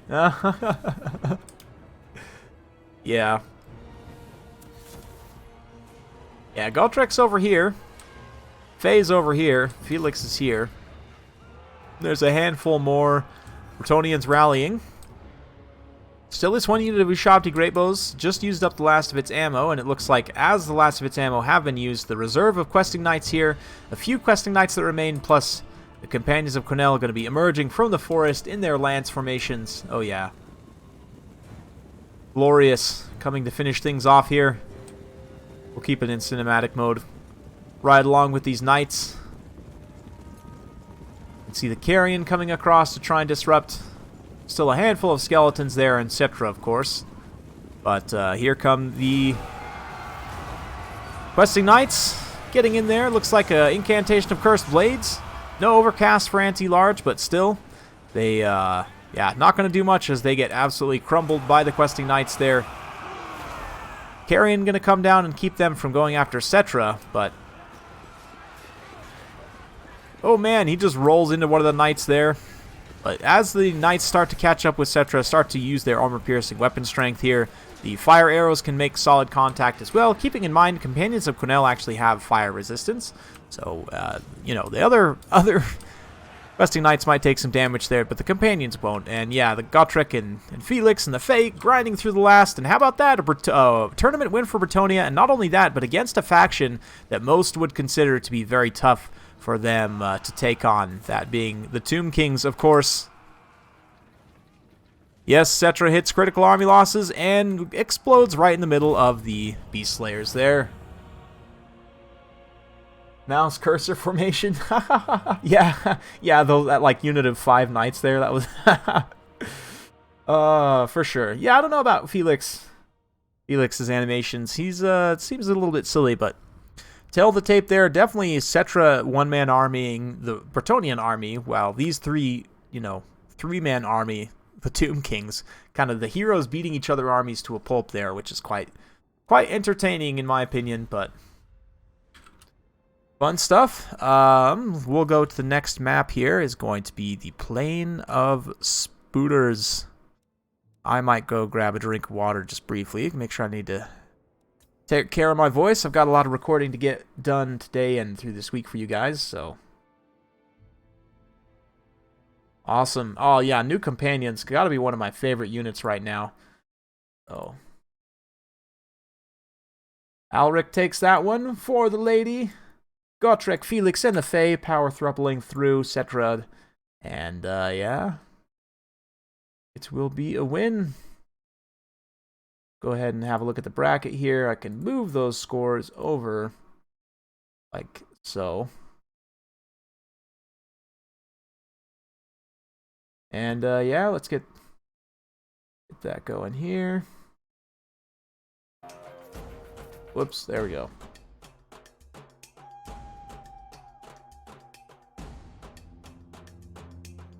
All right, you guys enjoyed that. I will be right back. I guess I should probably take the that text off there since we're not starting soon. We're actually on a break, and I'll let these guys get their picks locked in.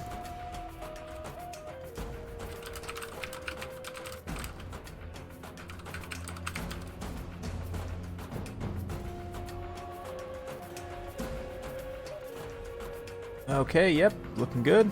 And just a second.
Okay. Alright, alright.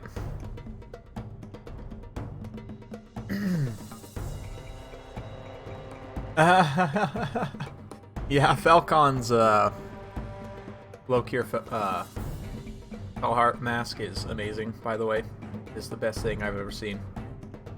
And these guys are going Skaven versus Dawi here, so if we have a look at the main screen, Alric Rao going for Dawi, Pugnabon going in for the Skaven counter pick.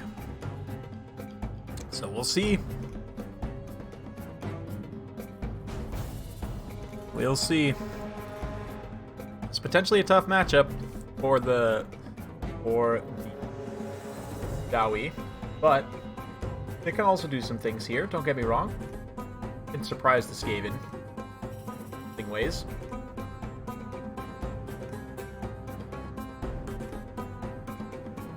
Heavy Air Force builds, believe it or not, can work quite well here. If you go for like a mass vanguard of Rangers and Miners, you can also catch Skaven off guard typically. Yeah, you can do some different things in this matchup.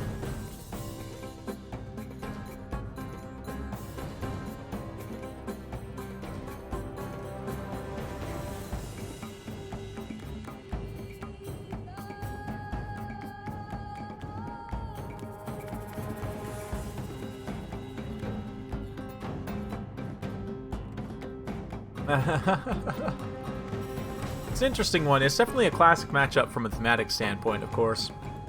These two factions feuding much in the lore, fighting much in the lore, and absolutely hitting each other. Yeah, rough for the dwarves. Definitely can be rough for the dwarves. Skaven certainly have a lot of tools here. And the new stuff, man, the new Death Runners and Triads, even Triads here, very, very strong, just for that Weeping Blade. These dwarf units, I mean, their melee defense is good, their attack stats aren't that great, but really it's their defense and their armor that's good, right? So if you take away that armor, you know, taking away one of their primary strengths, their troops end up being not very cost effective. Like you can fight clan rats against dwarf warriors no problem if you have Weeping Blade.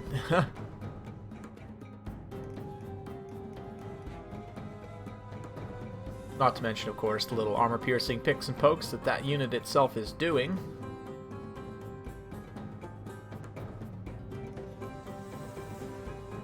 I am a little bit sad that the Master Assassin's missile attack gives poison instead of Weeping Blade, because that would be hilarious to have ranged Weeping Blade. Might be a little OP, but... Yeah, you know, Ugasm, I played a game the other day, the game actually that's up on Air's channel right now. If you check that one out, there's I actually used the Dwarf Engineer that comes with Marcus Wolfheart's faction against the Dark Elves, and I have to say, I'd forgotten how good the Engineers are.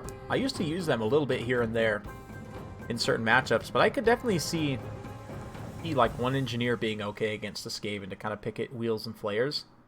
And if they charge him, he has AP in melee, so he can fight the Flayers kind of in melee, right? Wherever they go, he's just going to be continuously picking at them with his missile attack, so... I might actually have to try the Engineer here again. Start trying him more again in general. I feel like he should be a good tool in some matchups. He's like a single entity Thunderer, right? Just about, if you cheap him out.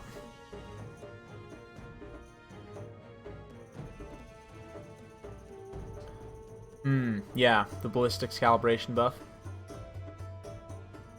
Yeah, the extra reload skill is nice. I just want Joseph Bugman, right? I would love a ranged legendary lord for the dwarves. Like any ranged legendary lord. And Joseph Bugman, I mean a ranger lord, that would be even cooler. Somebody like a dwarven Alethanar or Marcus, basically, right? Except he might have... Would he also have regen, just like the Bugman's Rangers do? I need to do some research on Joseph, because he's a lord that I'm very interested in from a mechanical standpoint, and I also love Bugman's Rangers, but I don't know like how he works in tabletop, really. Is he just like I would imagine he's just like a legendary ranger, right?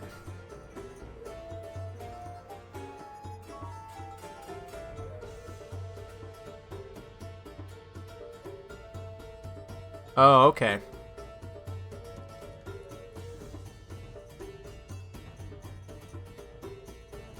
Huh. Okay.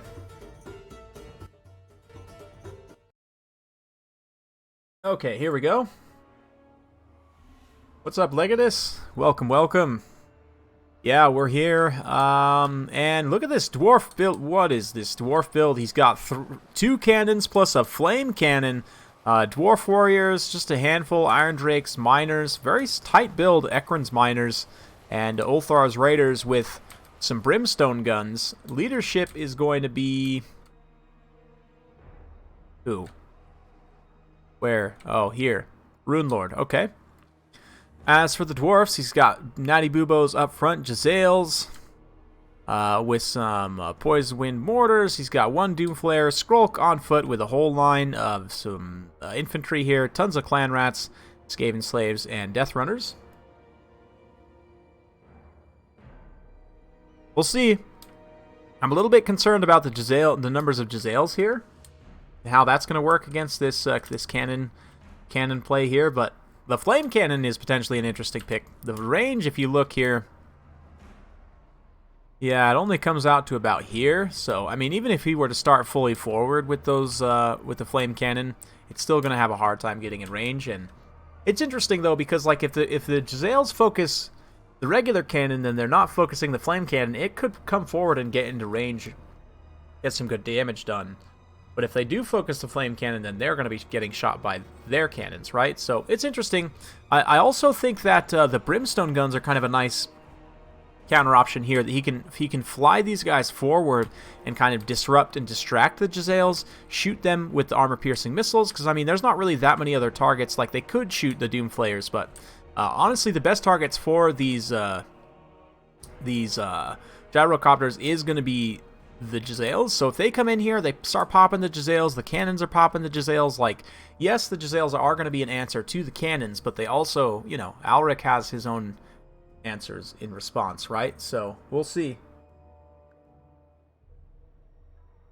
Yeah, Pod, but again though, if the snipers are shooting at the gyros, then they're not shooting the cannons, right? So it's kind of a choose your poison situation here.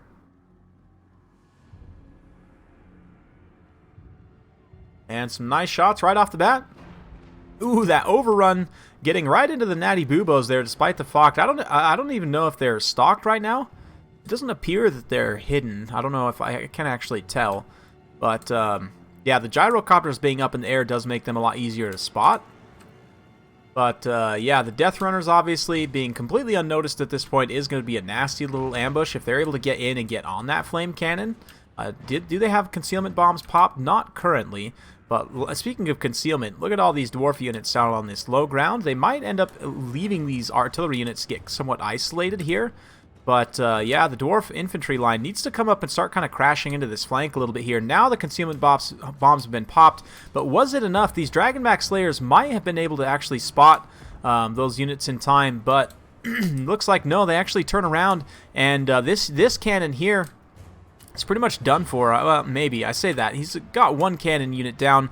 The gyros come through. They're going to start distracting the Jezzail shots at this point, but this infantry line can start rolling up as well. You can see here the dwarf warriors, Ulthar's raiders coming in, starting to get some work done. But oh man, here comes the Death Runners. Oh, this is bad for the dwarves. This is very, very bad. These Death Runners coming in, they're going to be able to get on these cannon crews. No question about it, those cannon crews are done for. This cannon crew has dismounted its piece. I'm not really sure where those Dragonback Slayers are running off to. A little bit unfortunate there as they kind of get discombobulated. But yeah, I don't see the dwarves having a little bit of a rough time. They are pushing up on this side, doing okay, but the Flayers getting in here, they've taken some damage, but not enough to finish off any of their unit models. And oh man, how about that friendly fire just directly onto those Death Runners? That is brutal stuff. Looks like marked by Ulthar, plus Rune of Wrath and Ruin, just greatly debuffing those Doomflayers. And the Flaming Iron Drakes do a little bit of damage there. It's nothing amazing, but yeah, losing all these artillery pieces is super, super rough. You can see he's trying to get this cannon back into a position there to get back on its piece. But likewise, the gyros, yeah, just haven't been able to finish off any of these weapons teams in the back line. It's been a little bit too much. We'll see, though. There's still plenty of Dwarven infantry. They can push up, get in here, start beating down these clan rats. I mean, they are a lot of just miners and stuff like that, but even the blasting charges here are clearing out some of this chaff. I mean, the dwarves, they're definitely behind on the balance of power, but they're not completely done for yet. You can see this cannon actually comes back and remounts. The flame cannon actually comes back and remounts as well, which is potentially huge here. It is within range to start blowing up some of these Skaven infantry blobs here, and they are low on leadership, so if he can start to get a nice little route going here, maybe even throw a few shots into this nice high-value blob of Death Runners there, could be good stuff, but I just don't see the dwarves being able to pull this one fully back here. Yeah, it looks like not really sure what the flame cannon is targeted on. Maybe these plague monks over here, but yeah, really ought to be going after like this unit of Death Runners right here, or like this massive blob of Rat Ogres right here. The flame cannon, definitely a fun pick. I don't know, definitely not competitive, but a little bit rough there. I think Alric did have the tools that he need for the most part. But credit to Pugnaban there, that excellent ambush there with the Death Runners coming from the side, getting in on those artillery pieces. Pugno maybe just, yeah, or Alric maybe should have just stayed a little bit tighter with his artillery pieces, obviously. You know, it can be definitely tough against the Skaven in a situation like this, and this is a rough matchup for the Dawi. There's no question about it. Yeah, that Death Runner ambush, that was nasty.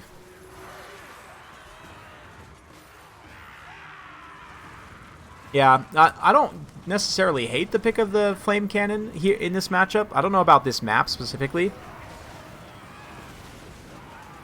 But, you know, I constantly preach playing back and away, or forward from your artillery, rather, so that you're not just, you know, getting it immediately set upon, but this is maybe a little bit too far forward.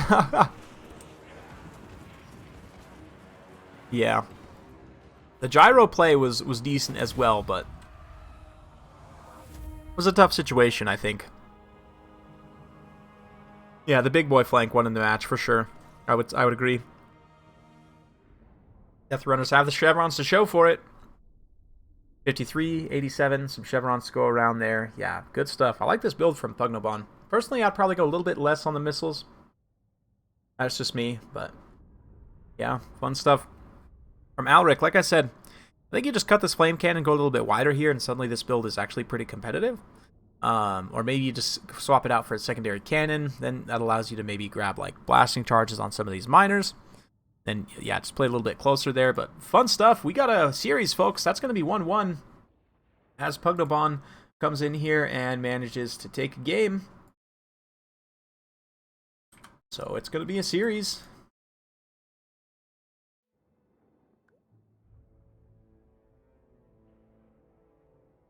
Yeah, in this matchup, I would say it's almost expected that you're going to get Death Runners on top of your artillery pieces.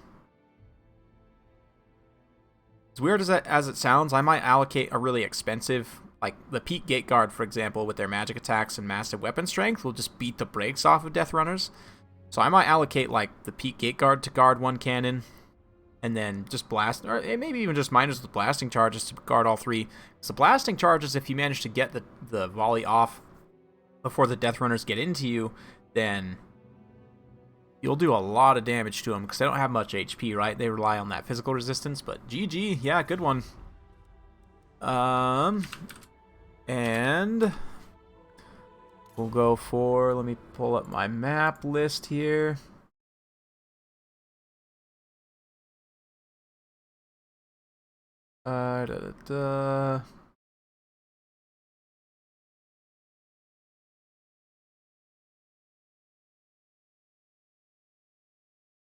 Okay.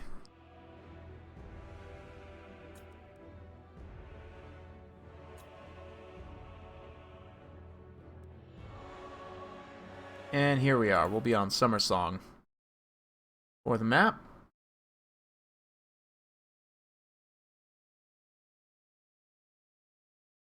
Looks like Turin's announcing his ECL, his next ECL qualifier. Awesome stuff. Oh, yeah. Just gonna stretch out a little bit here. Doing good so far. How deep are we? About almost not even 2 hours. Wow, we're making great time today. I have to say, by all the shenanigans at the beginning.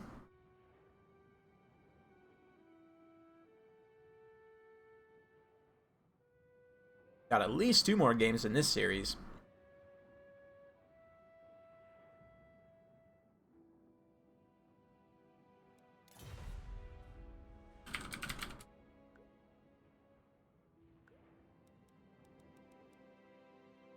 Looks like Programbon's going to be giving his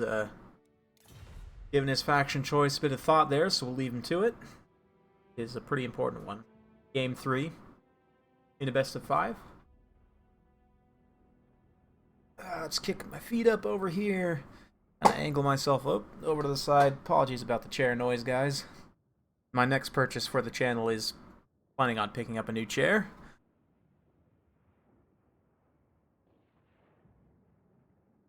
So, yep, new chair. I just recently got a new monitor. I still need to mount it. I have like a wall mount and stuff for it, but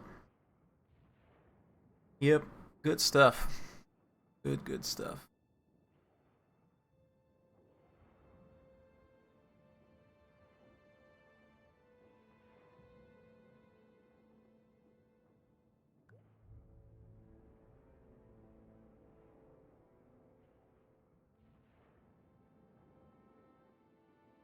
Right now I have 2. Once I get this third one wall mounted, I think I might go with the full 3.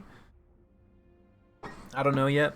That might be kind of overkill, but like even just today, like if I could have Discord up on a separate screen from like OBS and the chat and everything, that would be kind of nice for me. I wouldn't have to switch back and forth quite so much. So I could see utility of having 3. I don't know if that's too overkill, but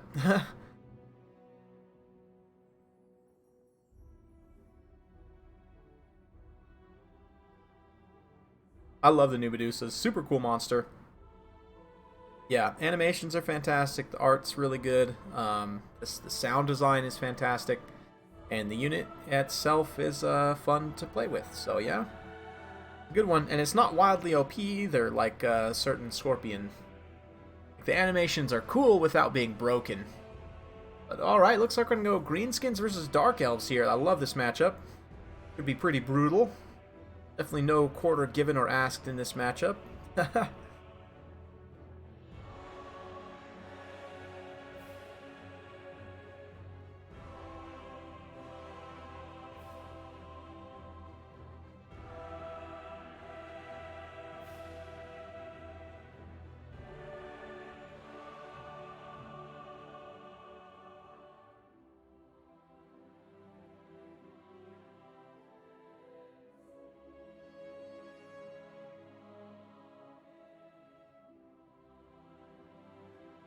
Okay. Beastmaster build. Yeah, that'd be cool. That'd be good here, I think. I haven't seen that many people using the Beastmaster.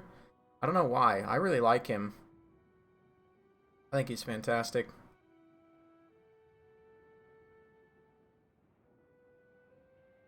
Yeah. Yeah, war wagons are just bad, I think is the thing. Like, the new Dark Elf chariots are good, don't get me wrong. I don't think they're OP, necessarily. They're good. But war wagons are just bad. It's the main thing.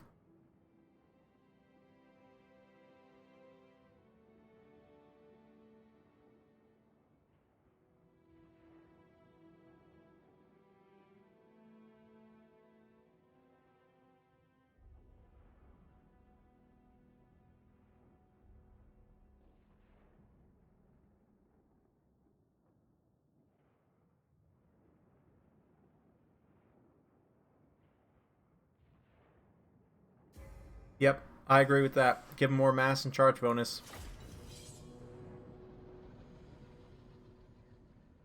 Yeah, and a little bit longer range would help as well.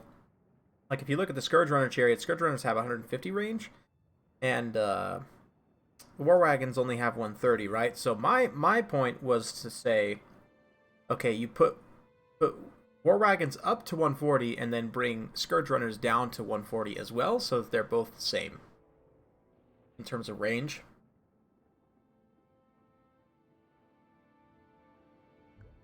Yeah, yeah, they're definitely going to be nerfed at some point, slightly. I hope it's not too extreme, though. Like, still want the unit to be...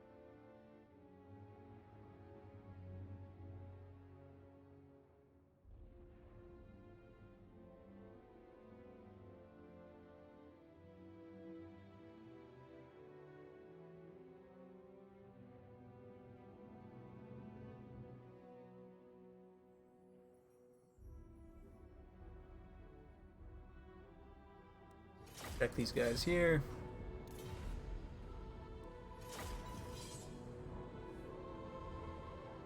I want to say range on Outriders is 130 or 140. Can't remember. But regardless, even if it's only 130, the range on dragons should be more because you're shooting from a stable platform, quote unquote, rather than shooting from a riding, like a moving horse, right? So that's my thought, at least.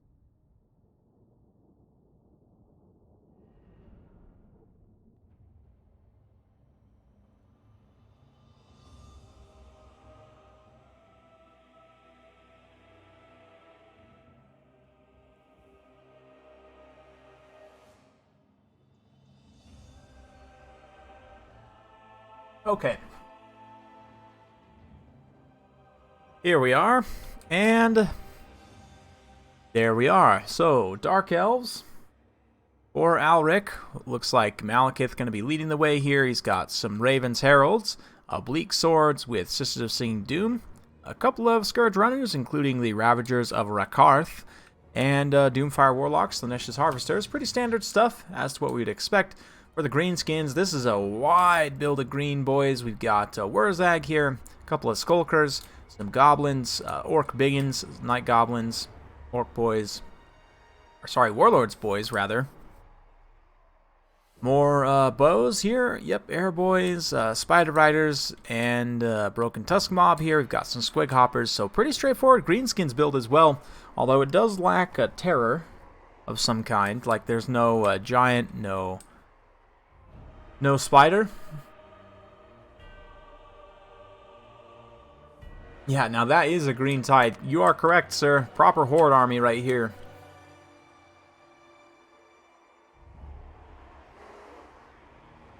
And this is a map. We're here somewhere in Ulthuan on this high elf map here. These two going to be duking it out to see who is best. Got this nice little obelisk shrine here. You know that there's some kind of quest or something to be done here. Yes, the obelisk is here.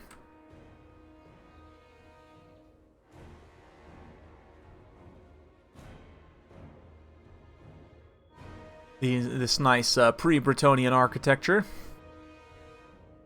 Booter, please. Right? I know, right? Yeah, definitely want the queen. The queen. Oh, and it's dancing Wurzag, too. Oh, yeah. Hero just for this. I don't know if this is intentional, but Wurzag is a hero. He's a dancing hero. Let's get him, lads. There we go. Is that a waystone? Sure, we'll go with that.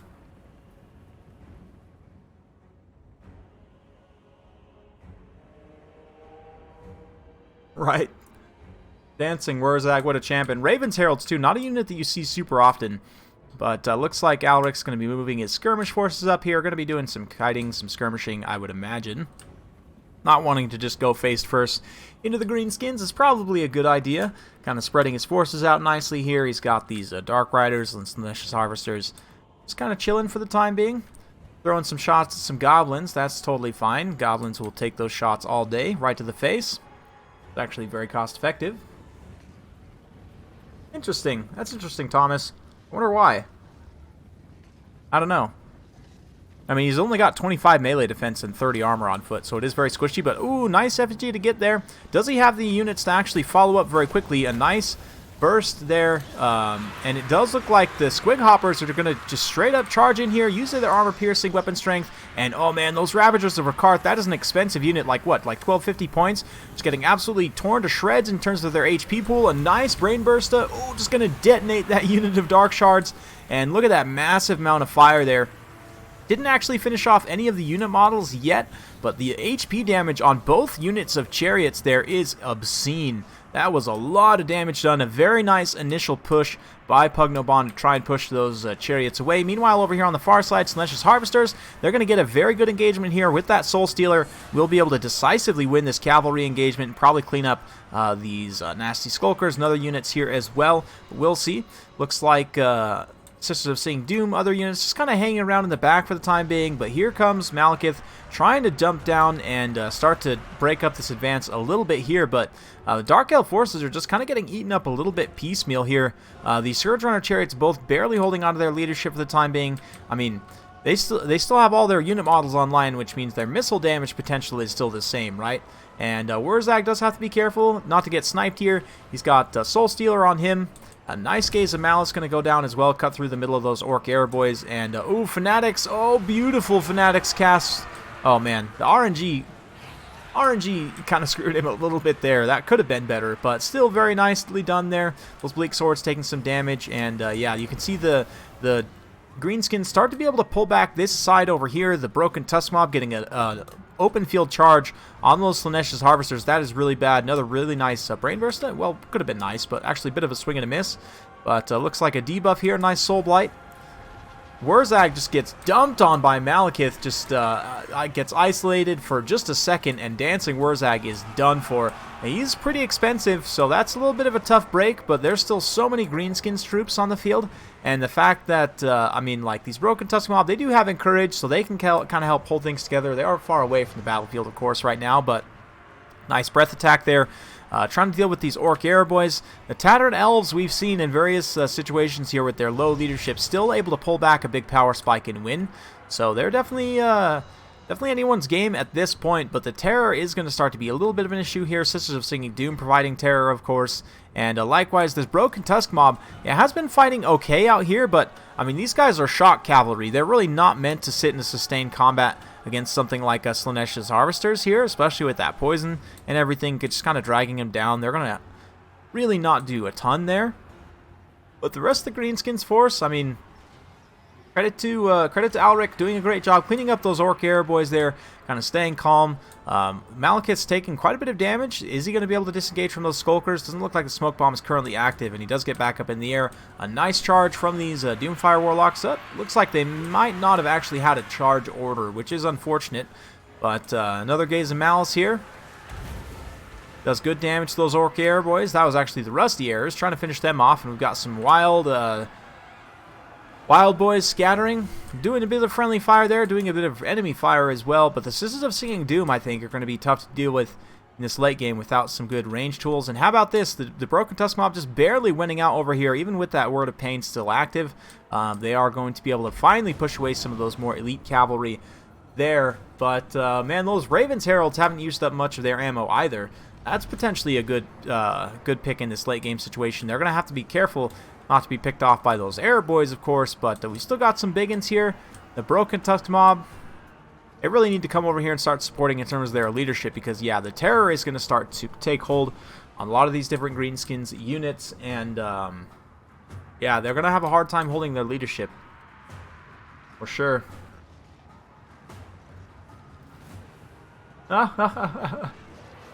Yeah, true champ Dancing Wurzag just got absolutely rained on there, which is, you know, that's to be expected. Pognabon's going to try and dodge there, but it looks like Alric in a pretty commanding position at this point, going to drop down, start to terrify away some of these goblins here.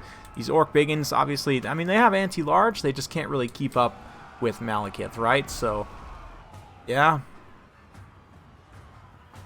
Should be pretty decent. Pretty decent.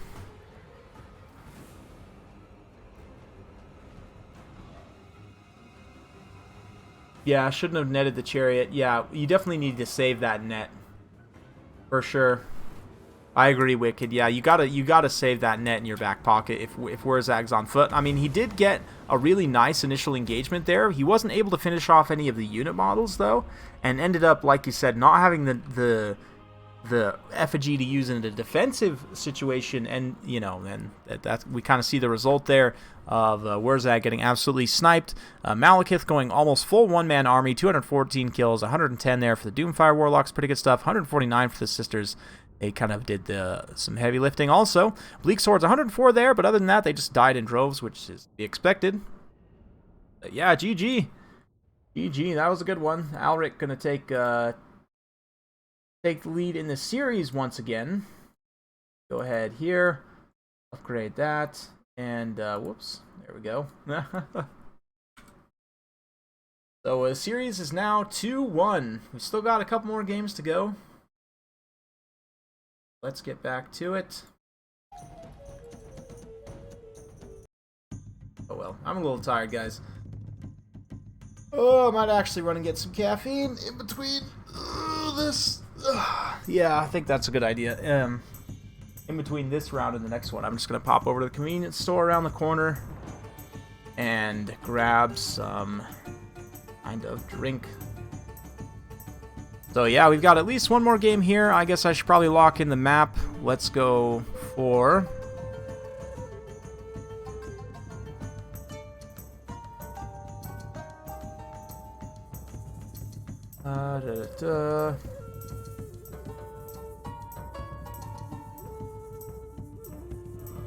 We're gonna go Bleak Coast style inland.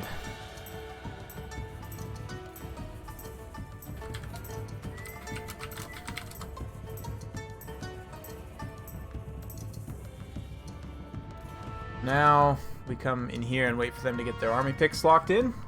We could see this go all the way to 5 games. Alric has the momentum, but Pugnaban can show he has shown he can punch back just fine. But we'll see that. Sneaky Skaven versus Dawi game, of course, the matchup I would say definitely favored him in that situation, but he played it, you know, how he should have, and credit to him, he took a game there, so can't take that away from him, right?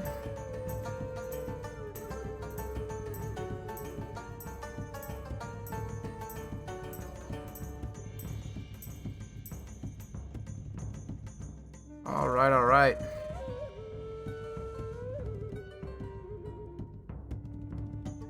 Looking at a couple things here. Okay.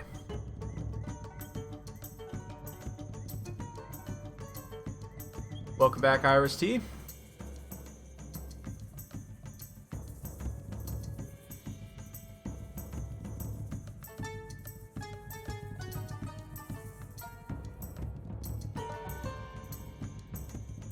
Well, Iris, one thing I would say is, yeah, playing on normal difficulty is important if you're planning on doing that. And then try and keep your army restrictions, like try and keep your army builds like within tournament restrictions, more or less. So you get practice in that way, like practicing, like not pausing, like not ever using the pause. The AI is still dumb, yes, but like for myself, for example, when a new DLC comes out, like I will typically play a little bit of the DLC in campaign to get a feel for the unit and like some of the new mechanics and stuff before I jump into multiplayer with them.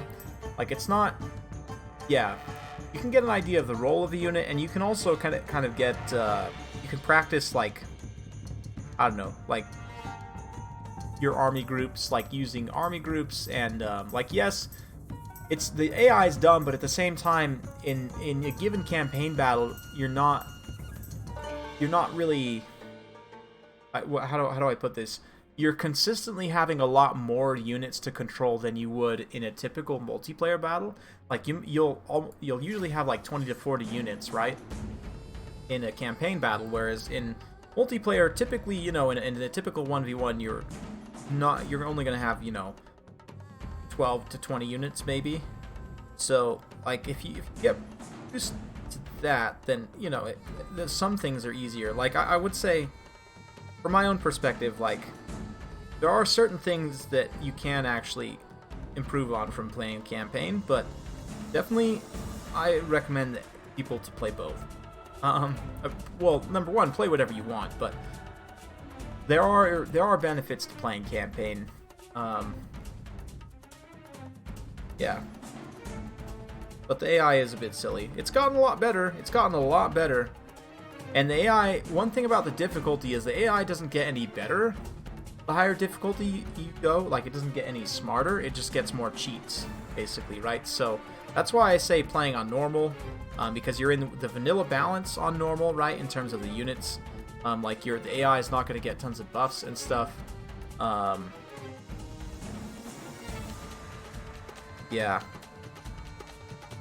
So there are some benefits.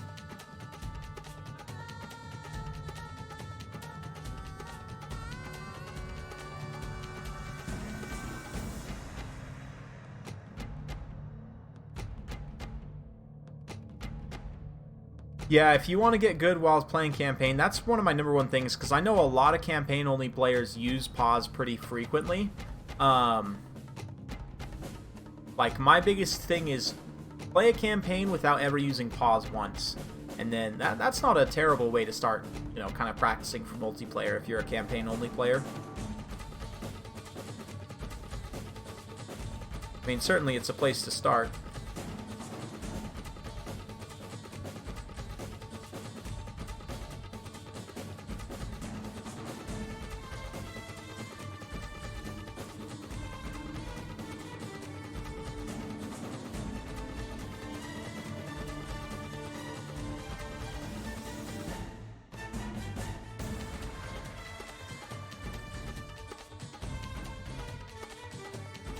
It depends, Benz. You know, it's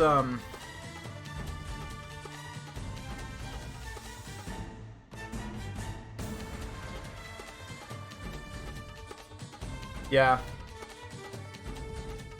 Yeah, exactly. Yeah, exactly, Mezcal. You can't match the unpredictability of the human. Exactly. And ultimately, like, once you kind of learn the AI's patterns, then you can abuse them, but one thing I would say even is, weirdly enough, like,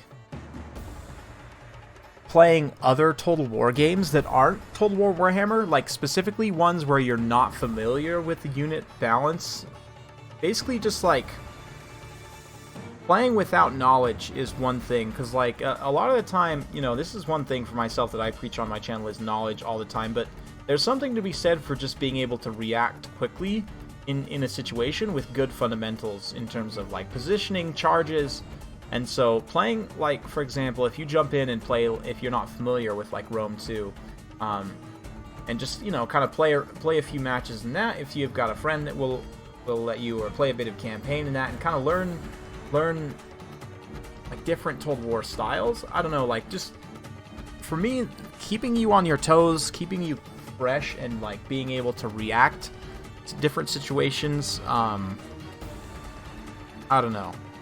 And just like the general micro tips, like those fundamental things don't really change from Total War to Total War, so sometimes it can actually be easier, especially like unit positioning, like in terms of your infantry and cavalry units, like getting good charges and isolations and flanking attacks and everything. It can be good to learn those things on an older Total War game, or even just to practice them on an older Total War game. Or something like Three Kingdoms, of course.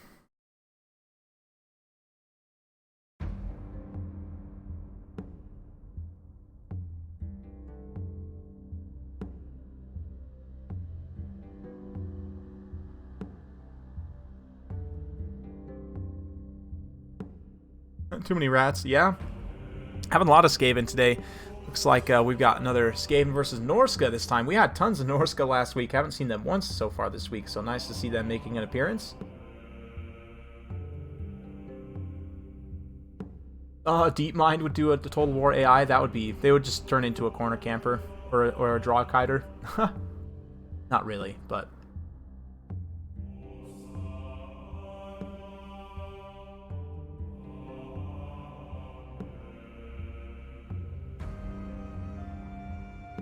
Skarsnik on Legendary is terrible.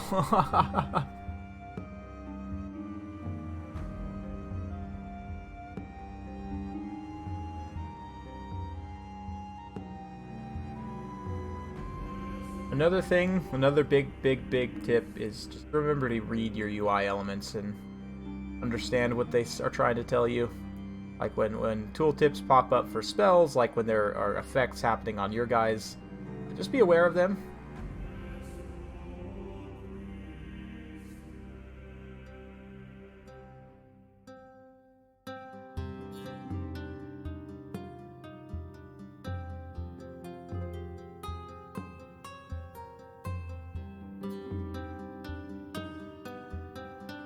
Heir of Carthage, yes. Noobhammer, yeah, Noobhammer's a great one. Noobhammer's a great one. Like, in our first round, FPod's one that he's been playing quite a bit there and has been improving quite a bit there as well.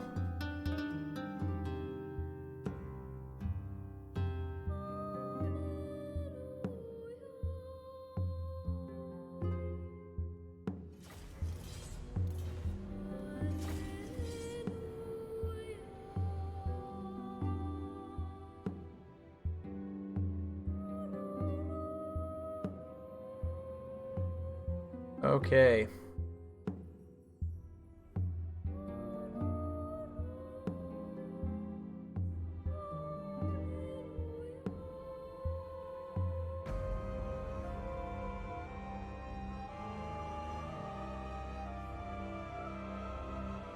Right? Oh man, if you got Squig Hoppers and Skulkers in your garrison, that would help so much. Yeah, having terrible garrison armies is a problem for a few factions, like Bretonnia. Bretonnia has terrible, terrible garrisons. This gives you way too many foot squires. You're like, what am I supposed to do with these guys? I'm not going to do anything. Against, like, late game chaos stacks. Hey, what's up, Leo? Yeah, the VOD will be going up after the fact, and should be streaming every Sunday pretty much around about this time. We typically start about 2 hours prior to now. Been going for just about 2 hours, so... Yeah, welcome to the stream. Good to have you.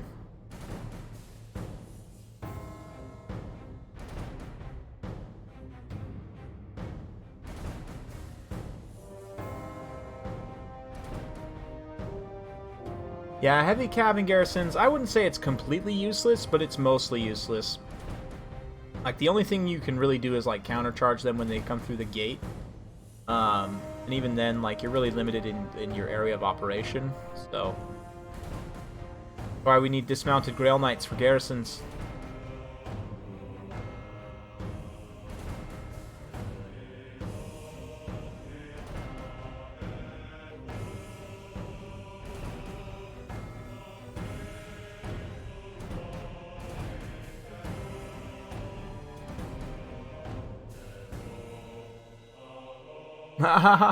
Appreciate it, Leo.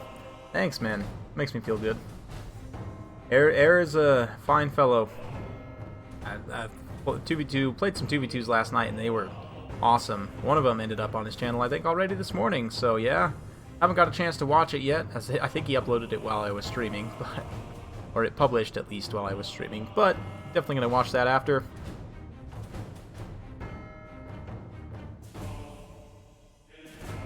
War Dogs for Bretonnia? Yeah, could be nice. Really, I think, like, a solid infantry unit is the number one thing they lack.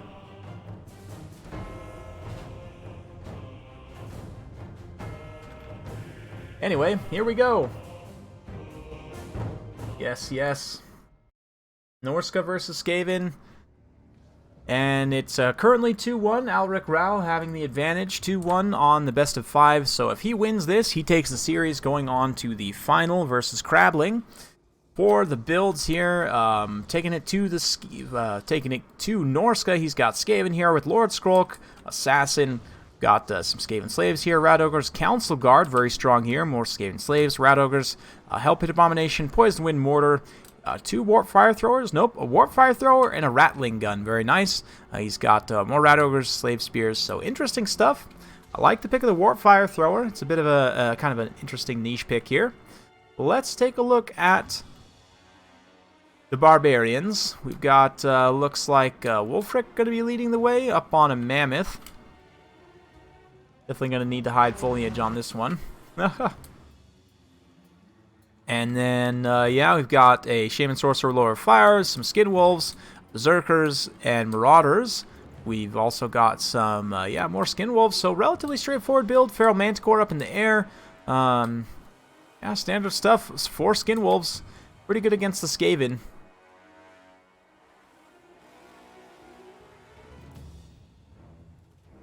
Foot Squires with Halberds? Yeah, you mean the Companions of Quenelle? Just make them like a unit?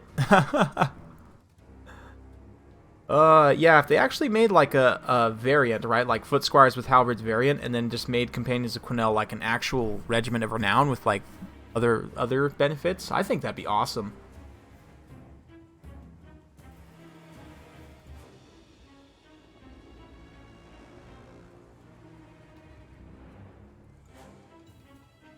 Or yeah, Companions. I meant the Beast Slayers. Beast Slayers. The Foot Squires with Halberds is what I'm thinking of. Yeah. Could be interesting. Yeah, you could get more than one. Yeah, so, okay, so you mean like a Grail Halberd unit that's like 1,500, right, or 1,400. So you have at least one true elite Halberd. Anyway. See how it goes here. The two Norscan dogs, Norscan Warhounds. I don't know if they've been spotted here. Pugnaban rushing in. Might be able to get a free pick on this Poison Wind Mortar would be great. That's a decently expensive unit. Picking off more or less for free like that. But let's see. Alric should be able to respond with those Rat Ogres. Very heavy Rat Ogre presence here. And yeah, I'm curious to see. I think the Warp Fire Throwers and the others might have gone too heavy on the weapons teams. I mean, what, 5 weapons teams is a lot to try and protect. So, yeah, Rat Ogre's kind of pushing up and forward. They might be pushing a little bit too far away. We'll see. Doesn't want to get too far out of position here, but the mortar's now opening up. Going to be trying to spread that sweet, sweet dot around the field onto these various units here. Zerkers. Oh, yeah. Nice dot effect. This is a pretty decent amount of damage, all things considered. But you definitely want to be spreading that across as many targets as you can. Looks like the Hell Pit Abomination going to be charging straight in here. This is a little bit risky in terms of getting the Hell Pit killed by Skinwolves here, but he can come in, potentially take down some of the models of the Skinwolves. I think that's maybe what he's going for there, but if the Fireball being thrown at Lord Skrulk, he's going to have to be careful. That Fireball can continue to get consistent pressure there, and it looks like maybe he's just forcing a blob here to fire in with the globes. That's an interesting kind of tactic there. Also comes in with Lord Skrulk with a nice Rod of Corruption there. These Berserkers have taken a ton of damage already. A beautiful Overcast Burning Head. I mean, granted, that did just roast out like a summoned unit and unit of Skaven Slaves, but that does leave Skrulk somewhat isolated here. He's popped Stand Your Ground for the extra melee defense, but look at the weapons teams just kind of overlapping here, doing a ton of damage, ripping through units there. Meanwhile, some summoned Plague Monks just ripping through Marauders here. Great work from Skrulk there. The Mammoth pushing its way up on the side here, but it's taken enough time that these weapons teams have been able to do some horrendous damage to the Norscan advance here as they need to. Absolutely. Warp Fire Throwers and everything going in. We'll see. Looks like the Council Guard going to be activated. They should probably stay and try and go after that Marauder Chieftain, but the Hounds have gotten into the back line here. They're going to be collapsing on some of those Poison Wind Mortars. Looks like the Assassin, a little bit lost in the wilderness at this point, needs to get in, start blending up some of these units. But regardless, the Hell Pit Abomination's taking quite a bit of damage. Those Skinwolves coming back around here. These ones only lost a handful of models, so despite the damage done early on by those weapons teams, you know, they can regenerate quite a bit of that back. And look at Wulfric also pushing through, or not Wulfric, just a Marauder Chieftain. It's Surthek.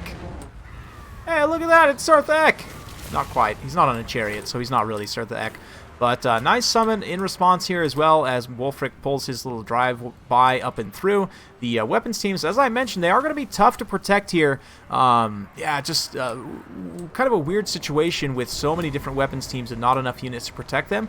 The Norscan collapse, the aggressive rush here, although they did take a lot of damage on the approach, as you would expect, they are going to have enough, I think, to be able to sustain this kind of brutal attack here. You can see the Rat Ogres haven't really been involved too much in protecting these weapons teams. Alric has been having to kind of keep them in reserve positions for the most part to try and keep them from getting killed by Skinwolves. But the Skinwolves here, like I said, they lost models on multiple fronts, but they are all still alive, which is very critical here. Looks like Skrulk going to be pulling up more Clan Rat summons, and the Rat Ogre is now being activated. Keep in mind, though, the bounce power is still very, very close. Oh, man, this could change things, though. Wulfric coming in for the delete on Lord Skrulk. Nope. Nope. Looks like Lord Skrulk is actually... Wulfric pulls away for whatever reason. Skrulk can actually now get a good attack on this Manticore. He's got pretty good weapon strength and melee attack, so comes in with a pounding there on that Manticore. Looks like Wulfric then gets collapsed by the Rat Ogres here. Liber Bubonicus on him as well, dealing a massive amount of damage. Although, of course, Wulfric does have a very large health pool. Looks like these Rattling Gunners getting back into a position to resecure. Not really sure what happened to the Hounds. Looks like they're over here, maybe chasing some other routing units, but we've got multiple weapons teams here that can now get into a position, and look at those Rattling Guns in the late game, able to start throwing in some of that beautiful armor-piercing machine gun fire there. Nice hits from the globes as well. applying that dot damage, just keeping up that little bit of extra DPS as much as they can to try and finish off Wulfric's leadership here. Rival High Talismans, Assassin's Trophy also bringing both of his stats down to absolutely 0 as he gets shanked in the back by the Assassin there. He's a big enough target that he's just getting shredded by bullets. Even the Warp Fire Throwers coming in to roast the Mammoth here. Oh man, dinner time, boys. That is going to be a lot. The Warp Fire Throwers honestly won't do much damage. They really should be flaming these Berserkers right here instead, but hey, it's more for the cinematics, right? Looks like they realize this. They're going to turn tail and run. These Hounds come back, try and get in a position here. It doesn't look like they actually have an attack order active, though, so the suppression from the Rattling Gun's going to capitalize on that mistake and at least gun a handful of them down before they get in there, although it does look like the Feral Manticore is here. Yeah, things are still not looking great for the Skaven. Skrulk just went down, I believe, to a fireball there, and Wulfric actually comes back from route, so Alric looks like he's going to be dropping this one, and we will be going to a Game 5 in this series. Man, great stuff. Great stuff. Skaven just about able to pull this one back with their weapons teams, but a little bit too much to protect. And an excellent build from North Sky. I really like the 4 Skin Wolves here with the Manticore. Just a lot to deal with. And, of course, the non-Wulfric Chieftain here. I keep calling him Wulfric just because everyone always brings Wulfric. But he's not actually Wulfric, right? Gets the Assassin's Trophy. It's not going to be enough. Skaven admit defeat. Yeah. Not sure what's still fighting here. Oh, the Council Guard. Oh, the Unbreakable Storm Vermin. For Alric.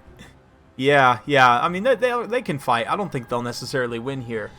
Unless something really strange happens, but I suppose. The 4 Skin Wolves. Oh, yeah. All the hours of the gym. Yeah, the Chieftain finally got his time in the sun here, although it's not very sunny, but still. Come on, Manticore, do a dive! Do a dive! Storm Vermin coming down off the hill. Ooh, a nice fireball side-shotting there. And, yeah, Pugnobon just forming up, making sure he's got all his troops kind of formed up together. Wants to engage nice and cohesively here. Skin Wolves coming in. Mammoth comes in. Oh yeah, absolutely brutal. Yeah, those Council Guard, they're not going to hold up for too long. I mean, they do have some halberds. They've got, what, 31 attack, which is terrible. Yeah, Storm Vermin, actually, if you look at their stats for the price, are not very good. Obviously, the unbreakableness of the Council Guard does help them out somewhat, but their damage output is actually very low. All things considered, but sad. Yeah, sad day for the Skaven. It is what it is, but Pugno taking that one, and we've got a series on our hands, folks. This is the last one here for this series, and what a series it has been. The first series I think we've had that has gone to all 5 games, but wow, GG. Constantly counterpick wins. Yeah, we'll see. We'll see. We've got one more here. Let's get to...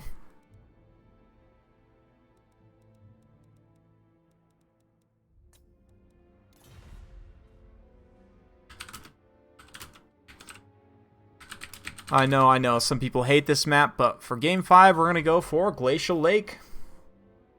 Yep, Glacial Lake is the place. Just a quick, nice and quick, get to it. So, like taking a look at the bracket here. Been an absolute slugfest between these two, Alric, Ral, and Pugnobon. Got one more game to go, and then another series, so hopefully Crabling's not... yeah, hopefully Crabling's ready. Been a bit of a longer series this time around, but that's just how it goes sometimes. Let's see.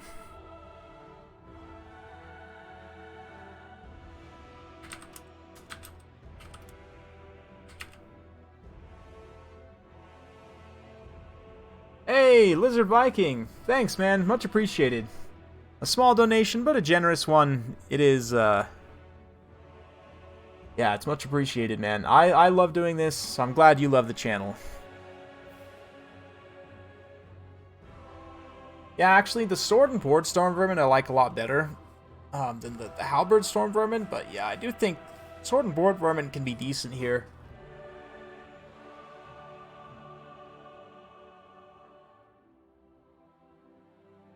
Had some tacos.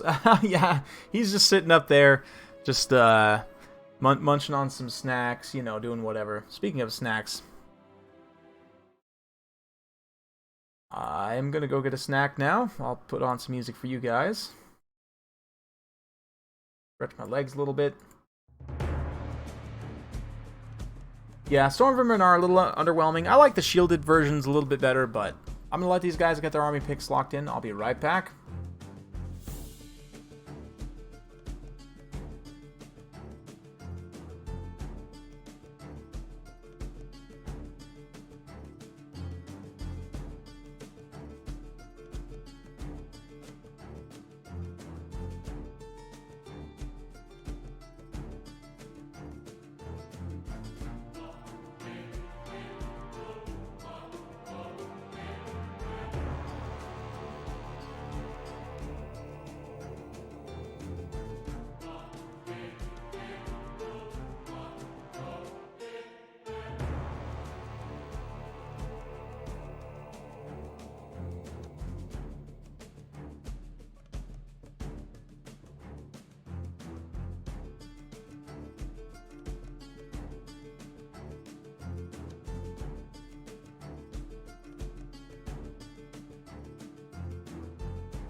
Yeah, Iris. Yeah, you got it.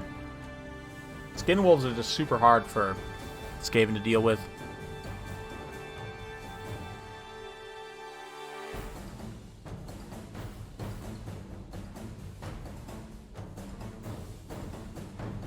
Triads mixed with rat ogres? Maybe. Maybe. The issue is you can't chase them, right? Like, you literally can't chase them off.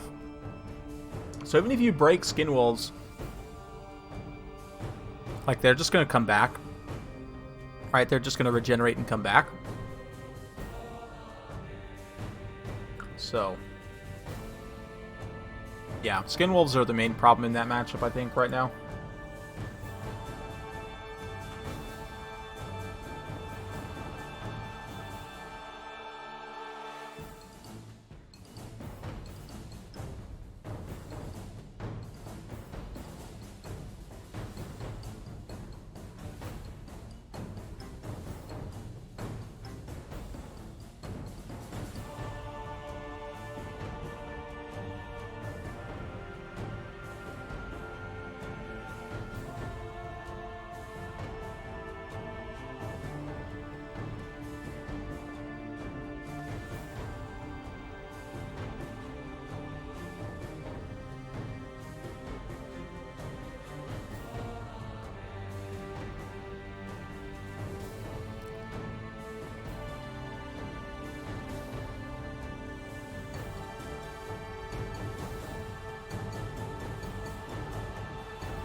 Alright.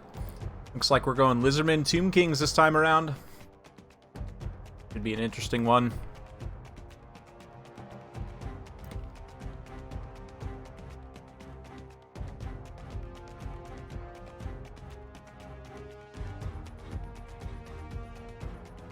Yeah, Lizardmen versus Tomb Kings on the final.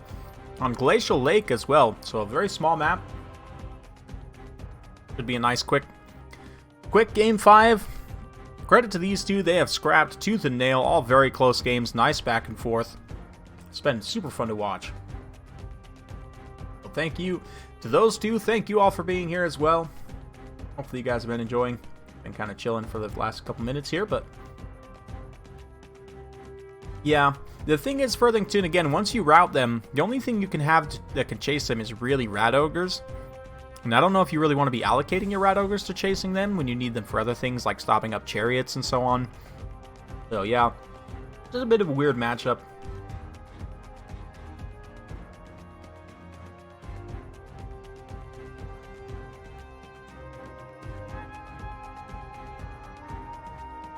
One thing you could try and do is use Liber Bubonicus on a unit of Skinwolves when it's like taking a bunch of HP damage to finish off a bunch of models, but that doesn't feel very efficient either.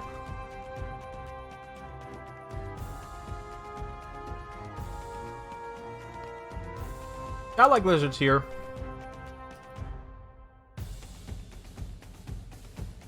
I've been messing around with some builds lately for lizards that I feel are pretty strong here, but I mean, Tomb Kings are probably the most well-rounded faction in the game right now.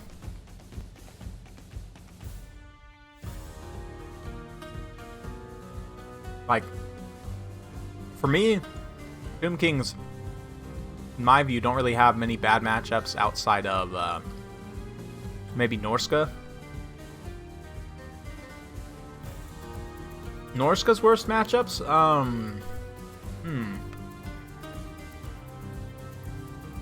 Chaos can be a bit weird for Norska. Lizardmen, believe it or not, can be a bit weird for Norska. Yeah, Chaos. Yeah, Chaos. Because they just do some things Norska does a little bit better. They have a little bit more flexibility. Yeah. Norska's actually in a really good spot right now. Empire, I think, has actually a really good matchup against Norska. Out of any of the, like, well-balanced factions, I think Empire has the best chance. Like, Wood Elves, Dark Elves. Dark Elves actually pretty decent as well, but that's more even, I would say, than anything.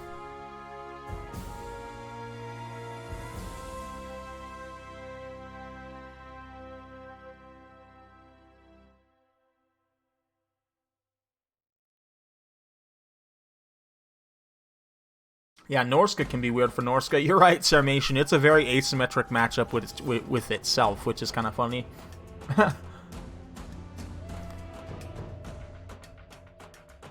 Yes and no, Merrick. I'd say that one's more even. Because Norska has a lot of Frostbite, they can really slow you down to their level. And they also have good fast attack units, so yeah. Norska does pretty well versus Wood Elves.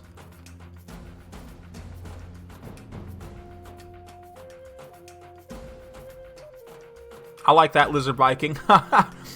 Maybe someday. Man, I couldn't even imagine what those models look like. Excuse me, I'll get on sometimes and look at the old, like, super early, you know, like 1st to 3rd edition models for Warhammer. They're amazing.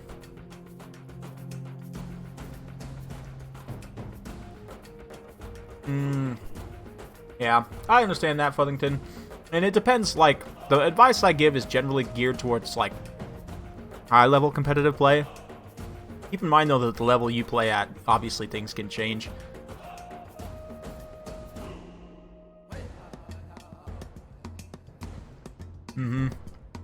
Exactly.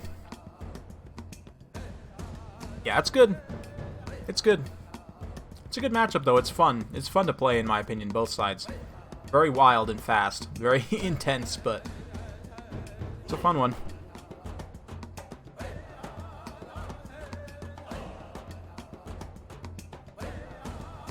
The horse and the gecko. I love it.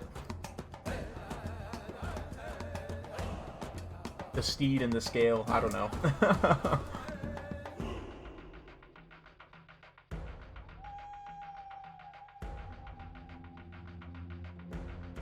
Okay. Having a look at this thing here. Go ahead and switch on over. Okay. Now we've got Tomb Kings versus Lizardmen on a very, very small map. Front line of Saurus Warriors. Pretty standard here. Second line of some Feral Cold Ones with some Cold One Spear Riders. Interesting. Got 2 Feral Carnosaurs. Yep. And the Red Crested Skink Chief. With a Skink Priest Lore of Heavens. Wow, interesting. Very interesting builds. Looks like he does have the Warrior's Crest. And Opal Amulet. Very strong.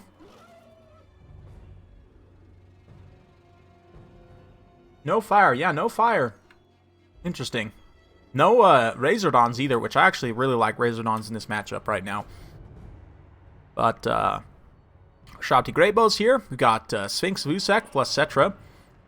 More Shabti Greatbows, Legion of Fox, Skeleton Archers, and just a bunch of Skeleton Warriors. Yeah, nice wide Tomb Kings army.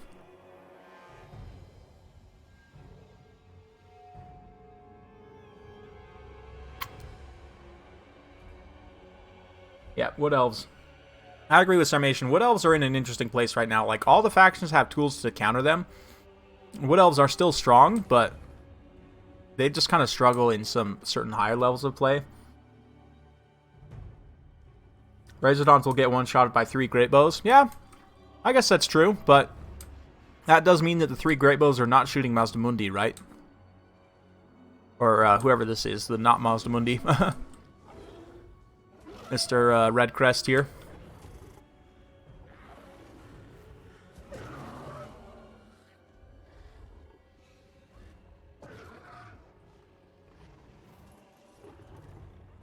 How about these little, what are these, skulls? These little, like, bundles of skulls hanging off the side of the Stegodon. I never noticed those before. Learn something new every day.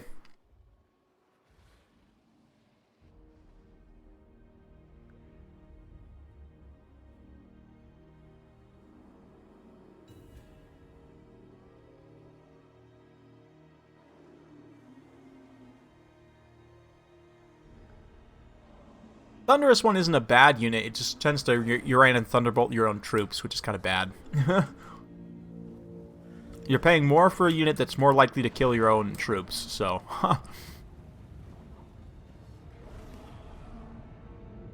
Yeah. Anyway, Saurus going to be making their way forward here.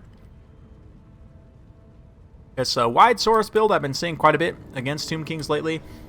The Shabdi Greatbow Focus Fire, interestingly enough, is going after the Saurus, not going after the big monsters here. I guess just relying on his own big monsters to kind of counterpunch, but...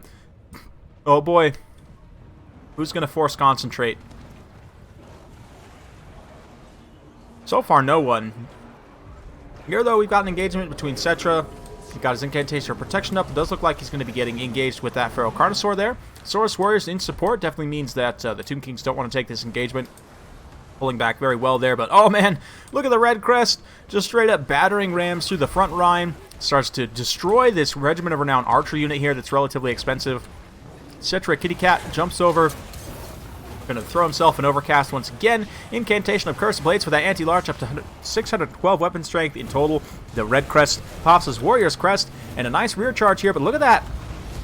This Red Crest here is taking a ton of damage from the Shabti Greatbows, from the Overwatch fire and everything. Despite the fact he pushed through into the second line very aggressively, got some good damage in. The double Feral Carno as well. I mean, they're going to come in, get some good slaps on Cetra, but will it be enough? Red Crest managed to hold his leadership together for the time being. He's got the Focus Instincts. He's got the Cold-Blooded.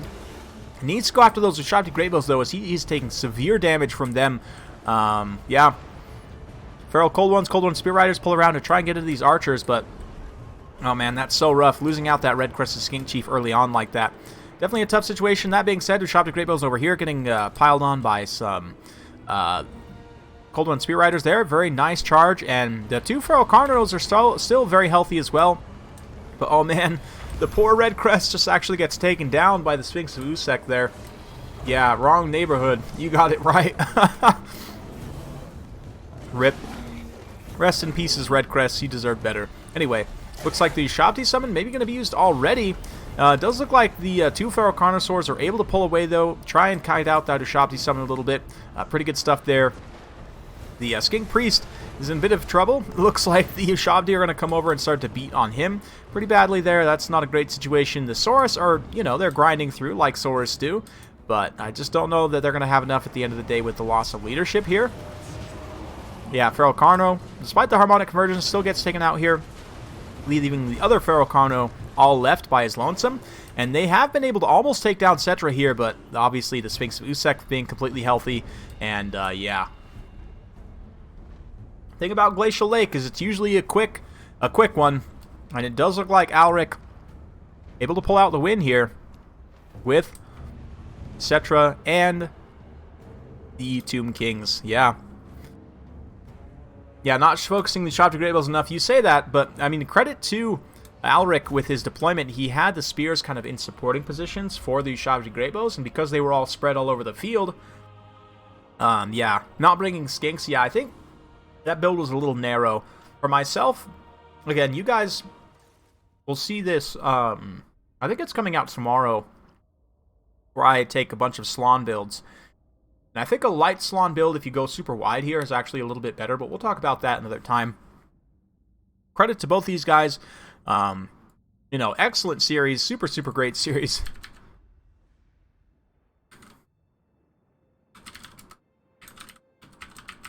Yeah, great series. Big thanks to these guys. That was excellent. So I'm going to go ahead and we're going to pop this over into break mode for just a minute. I'm going to go grab some kind of caffeinated beverage from the convenience store as we get our next challengers locked in here. So we've now got Crabling versus Alric Rao for the final. So, yep. Awesome.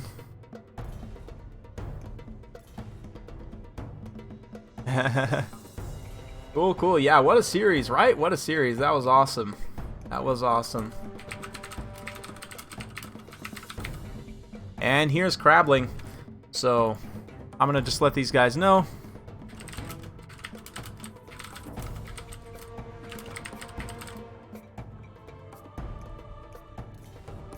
So, we're going to go to Elangui for the map.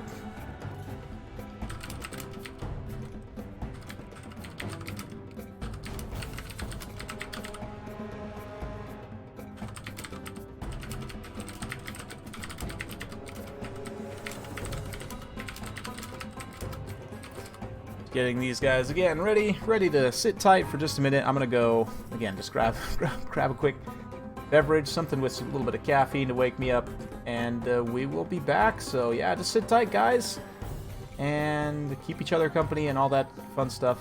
Back in just a moment.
Okay, and we're back.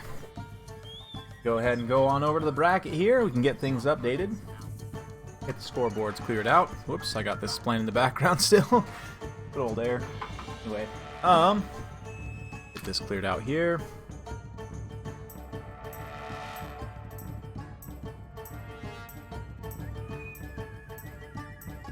And Alric prevails after a very, very tightly contested series. Now we've got, Crabling versus Alric. Looks like Beastman versus Skaven. And it looks like I am ready. These guys are not quite ready yet, so we'll just kind of chill for a minute. Hang out.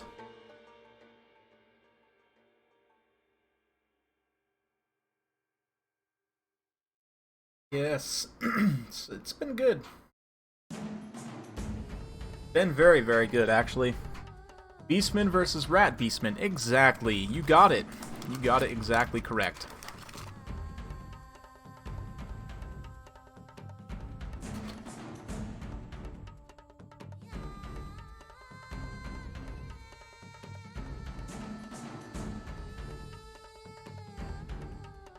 Yes, indeed. Okay, looks like Alric's returned. And we're here for today's final South Sea Mercenary League Qualifier number 4. Alric Ral versus Crabling. Should be a wild time. Skaven versus Beastman. This is going to be a fast and aggressive matchup. I would imagine that the Skaven are going to want to try and win through attrition here, but it's not a guarantee. You can definitely do some various different things, right? So let us see.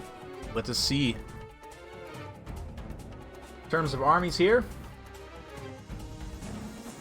Yes. Thank you, Med2 Music. We have a Spawns Rush. I like that. We've got 3 unit of Chaos Spawn here. 4 herds with shields, more Ungor herds, Centigores as well. Some Harpies, a couple units of Harpies. And, just a pretty wide rush, honestly. Looks like no Cygor summons. No Terror, actually, at all, which I think is a pretty big mistake. Not having Terror against the Skaven, obviously. But, I mean, they're low leadership. You can still route them without Terror, but almost always at an advantage to have Terror. I would have expected to see some kind of summon if he didn't at least bring a Terror-causing unit in and of itself, but like no Butchers of Kalkengard, there's no Giant, not even a Manticore or anything summoned like that, so we'll see. We'll see if that ends up being a mistake here. As for Crabling Skaven, he's gone for a pretty straightforward build, like I said, potentially going to be trying to win through attrition here. Plague Priest, obviously, with that Mortis effect and the summons. No summons, actually. Looks like instead going to be relying on Skrulk for the summons here. We've got 2 Sensor Bears. That's a wild pick. I mean, regular Sensor Bears are wild enough, but of course, the Plague Pack with their immune to Psychology, AoE, quite nice. We've got 1 unit of Jezzails, a couple of Rat Ogres, and some Clan Rats, some with Spears, and the Tail Slashers. My cat is staring at me for some reason. What do you want? You have everything you need.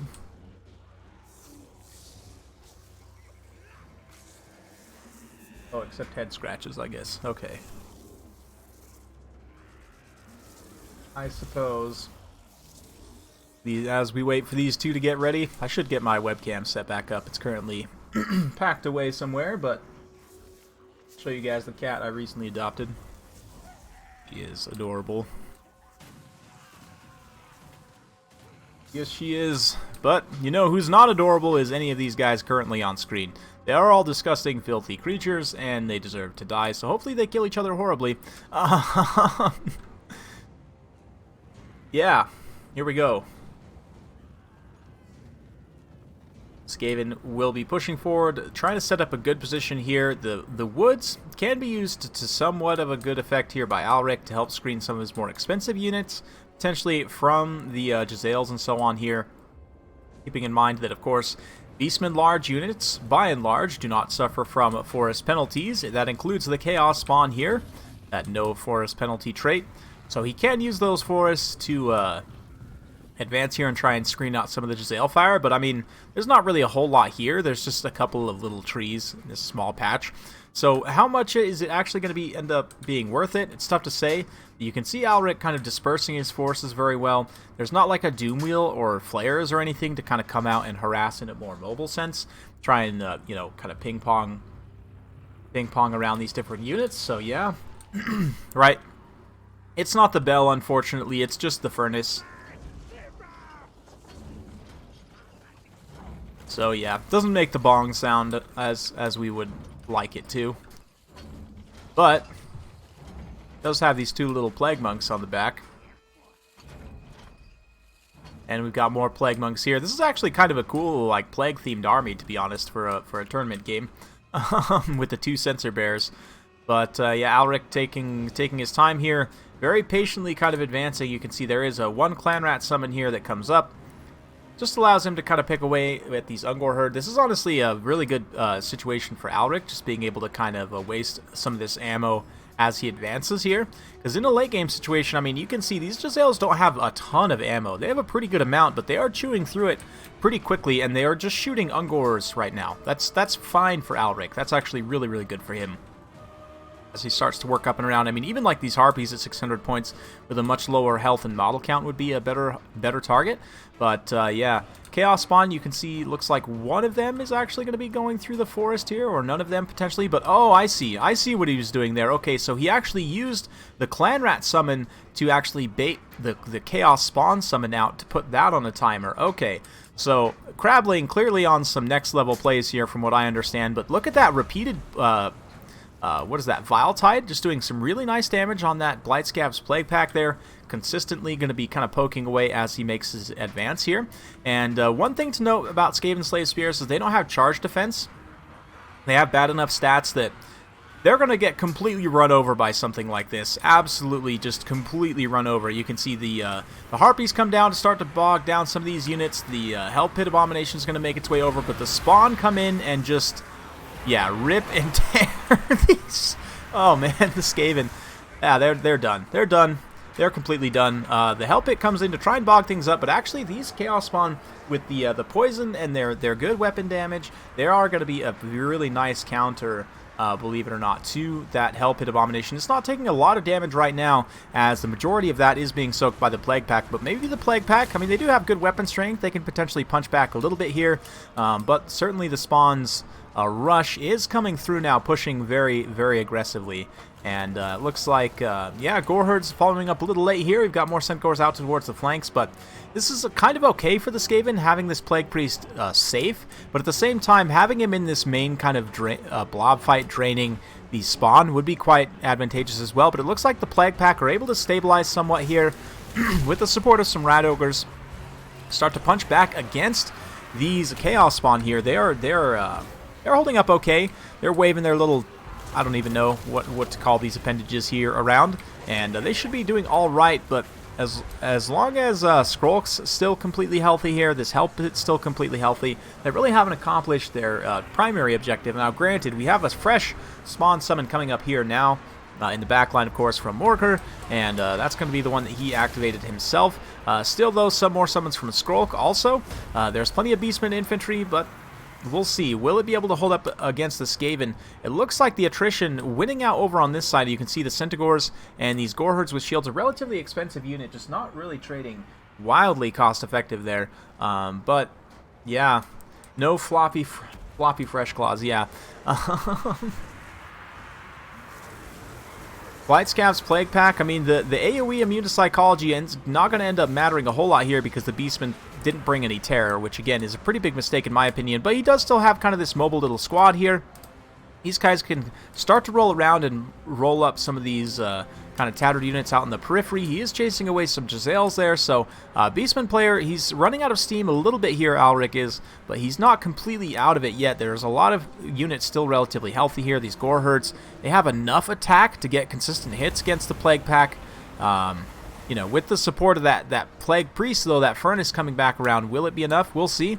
The mobile Beastman unit still staying out to the periphery. Plenty of Centaurs and Harpies going to be able to come in and clean up. That's a lot of resources left as well. These guys should just all charge these Rat Ogres like from different directions. If he can get a situation where he can get these 2 units of Rat Ogres like in an isolation with these mobile units and just multi-charge them, that could be good. And believe it or not, excuse me. Swallowed something a little bit wrong there. Morker will actually do okay against the Hell Pit. Against Skrulk, maybe not so much. This is actually going to be like the fight of the nasties here. Just the disgusting creatures that we ought not to look at. But, yeah, Skrulk is actually taking a beating from Morker. It's going to be a lot of RNG. They have really comparable combat stats, so that fight will primarily be RNG. But keep in mind, though, Morker does have regeneration. Does swing things in his favor quite a bit there. But you can see the Skaven certainly have a good presence. The spawns are just about all done for. The balance of power is still very close as this mobile squad for the Beastmen is able to continue to come in here, keep cleaning up these Clan Rat spears and shields, which, I mean, they're not great units, but they're not necessarily free either, right? Like, they're not super cheap. And if he can come in and get a good charge now and route these Rat Ogres away. The Rat Ogres don't have a whole lot of HP left. Getting rid of them, allowing Morker to then focus himself on the Hell Pit Abomination with support. That's how Alric can potentially win this game, but the balance power is not looking great for him as we've got more units coming back from route.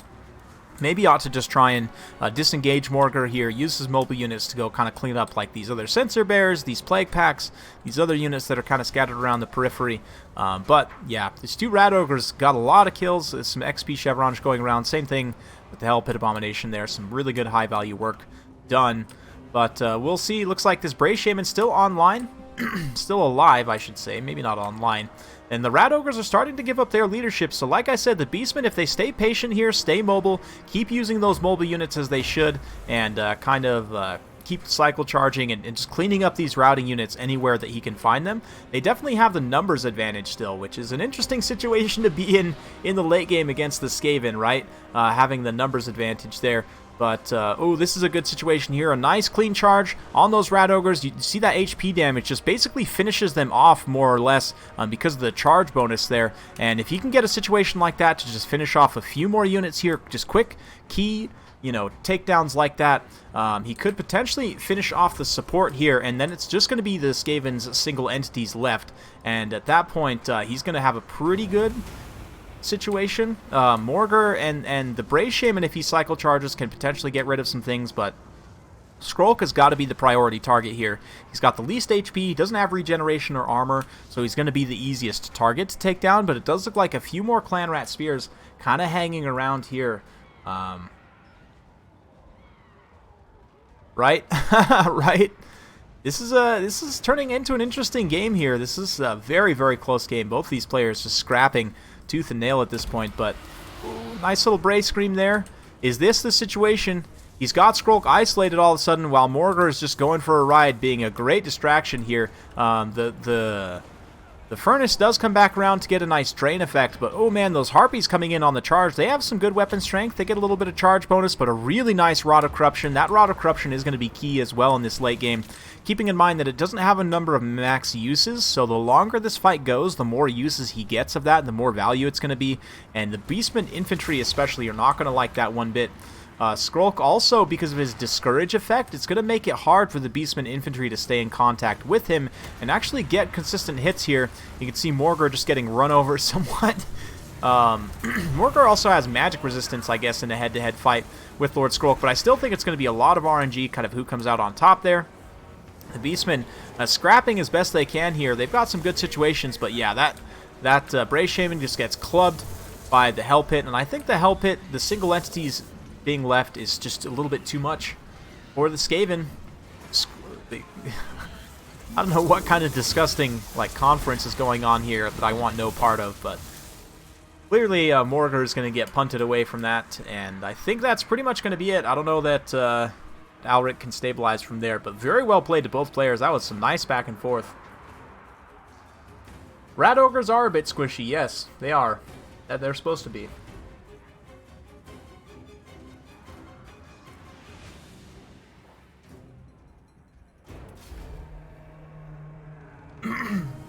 Yeah, we'll see. Maybe we'll get some armored Rat Ogre variants with like a Clan Molder DLC. I could see them doing something like that. But yeah, GG. GG indeed. That was a really, really good battle. Very close. I apologize about the dryer in the background, guys. I should go pause that. I forgot that that was set to go off. But yeah, excellent, excellent work. Hit fight. Yeah, a Gorbel, not only for the anti-large, but for the buff, might have been decent as well. It's hard to say. I mean, that mobile force, being able to just kind of sweep up and around. Maybe he just should have pulled back his Chaos Spawn and kind of just cycle charge them a little bit even. I don't know, hard to say. Hard to say. You know what it was, I think, is the lack of terror. Alric not having terror, I think, was the biggest thing. Because if he had had even one terror unit, like if he had brought, rather than bringing, I know he was doing great with his magic cast there.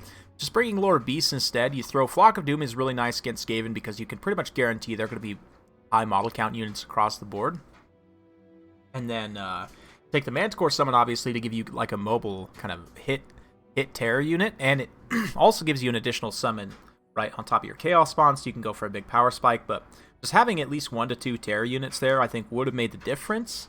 Enough for him to clear out the chaff a little bit quicker, because ultimately just clearing out all that stuff a little bit quicker, and then, I mean, he did have the Blightscab's Plague Pack, right? Was playing on top of them, but anyway, let's go to the next map here. We're going to go to MP Peak Pass? No, that's not it. Alpine Ridge, yep. Yeah, Rat Ogres don't have much leadership. That is another problem for sure. Hey, what's up, Rubber Duck? We are just on the final. First game of the final was an absolute slugfest. Krabling's going to take that one.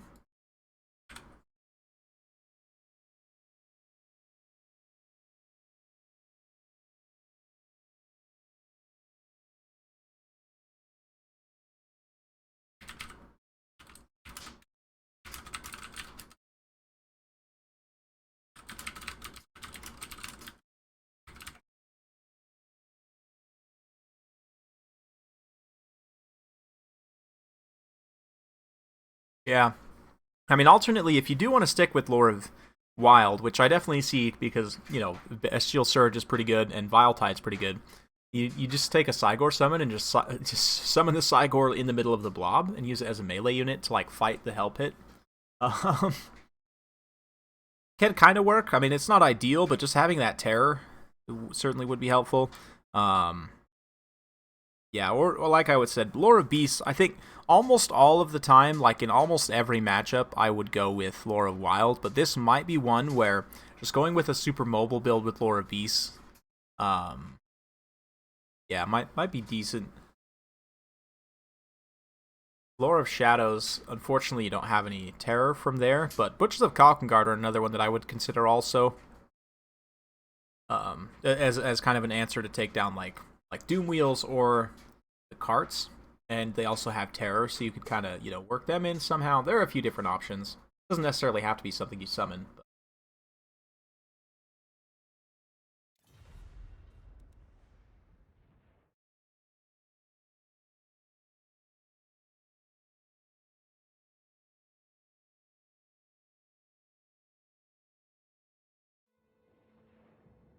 So, let's see.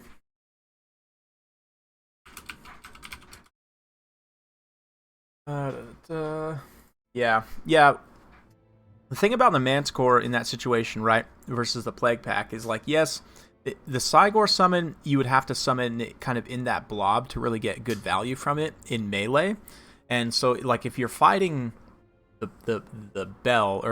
Furnace, and the Plague Pack are there, then you're not really going to get the value of the Terror. The Manticore, on the other hand, you can summon that and kind of run it with like your Centaurs and your Harpies in that mobile squad, and use it more as a mobile terror machine. Basically, any unit that's outside of that area of effect, you can kind of come in and pick away and play a little bit more of like a patient mobile style of game. And I mean, Alric there had the tools to do... He had the mobile tools, he just didn't have a Manticore, right, to drop down and provide that quick hit and run terror, which is why I say Lore of Beasts. And Yeah, I don't know. I mean, Flock of Doom definitely isn't as efficient in terms of magic, but the good thing too about Lore of Beasts is the lore attribute at the very least gets you more magic, right? So you can cast quite a few Flocks of Doom. It's not the best, but it's something. It's definitely not nothing. Yeah, Aspect of Dread Knight does give you terror, but I don't know. I guess you could take Purple Sun, and that might not be terrible in this matchup as kind of an interesting pick. It's your only real Vortex spell. I mean, you have Pit of Shades, but that's not a real Vortex, and it's not very good either, sadly. But yeah, you could take like Aspect of Dread Knight and Purple Sun, but that just feels so weird. Like, I don't know, it feels wrong somehow. I'm not the biggest fan of Lore of Death as Beastman. I think you like Lore of Wild or Lore of Beasts are pretty much your go-to. Like, most of the time you're going to want Lore of Wild, and in a couple of niche situations like this one, I think you might want Lore of Beasts. That's just me.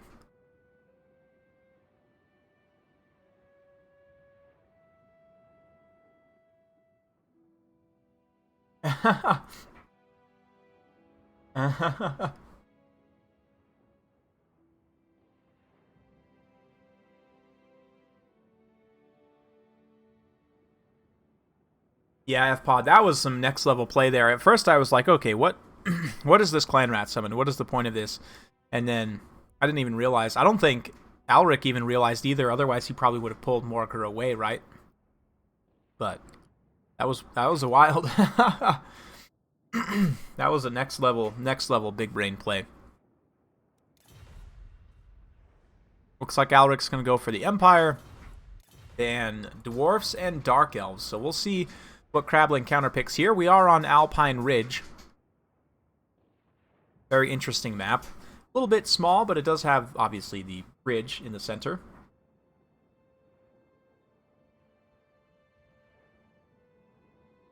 Are Vampire Coast weak in multiplayer? No, not really. Just a lot of people don't necessarily enjoy playing them, so they don't see a ton of use. But they're a strong faction.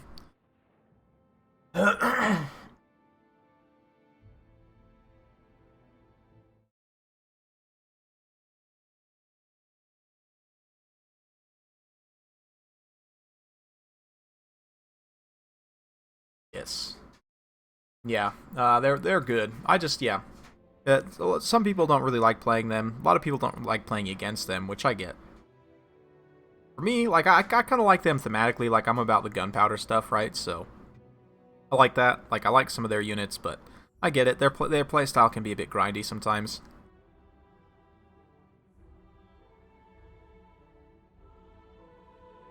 Also, the kind of campy artillery factions end up lending themselves to people doing stuff like corner camping, which is, you know, no fun for anyone.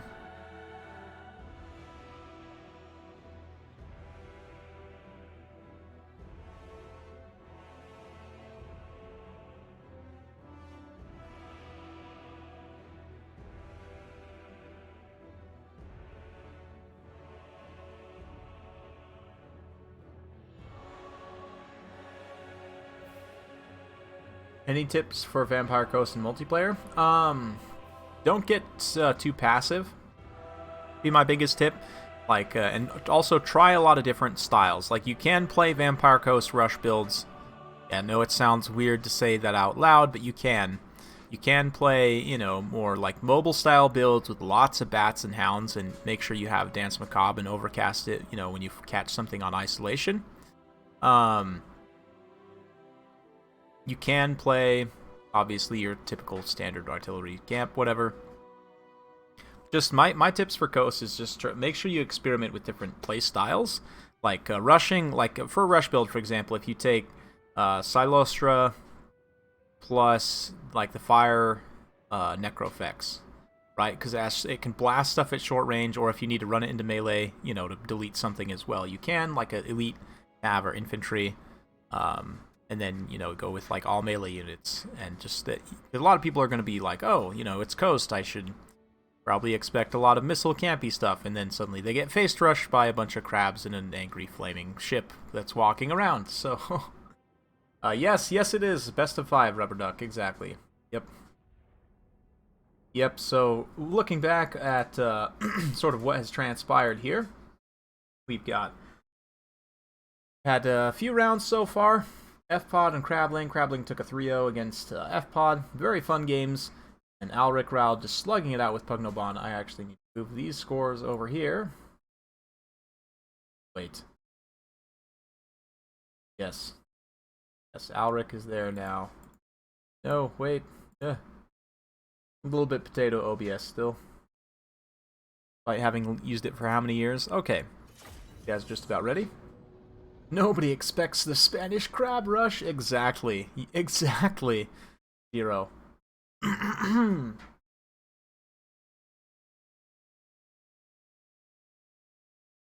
I would, if I had to make a build with Isabel as a lord, what build would I take and what matchup would it be good in? I'll get back to you on that. I don't know. I would actually probably involve like double White Kings on foot and just healing them. But I mean, they don't really take damage anyway. Maybe I would do it with a double Banshee build. She has her item. The only thing she really has is her thing that like heals other heroes, right? But you don't really have heroes that end up taking that much damage, so I don't know. Actually, I could think of a couple things. Maybe I'll have to theory craft some stuff later, but I could think of maybe like one build you could try. Anyway, let's have a look here at what the builds that these guys are going to try. For the Empire, we have Karl Franz up in the air. We're going to be looking at some Outriders here, one Grenade Launch, Sterling's Revenge, Royal Aldergraphites, and Siddler's Reichsguard. Got a little force hidden in the woods here, some Spearmen. Looks like Warrior Priest and a Jade Wizard. Excuse me. And yeah, fairly straightforward for the Empire. As for the Warriors of Chaos, decently wide with some Marauder Horsemen. Looks like Chaos Warriors with great weapons up front, as to be expected. One of the few great weapon variants that I think is actually worthwhile in the game. Forsaken are an interesting choice. I noticed they've been kind of coming back around in the meta a little bit. They're okay. They just have extremely flimsy HP pools and very low melee defense for the cost, which is very tough. They don't have the best attack either when their Frenzy is not active. They really rely on that charge bonus and high weapon strength.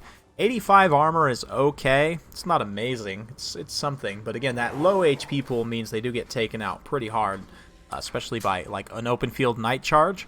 But Kolek is here. Got the weird spawn. This is an interesting pick for me to get the great weapons plus the weird spawn here. I would think you would want the non-AP units plus... sorry, yeah, the stuff. But let's have a look.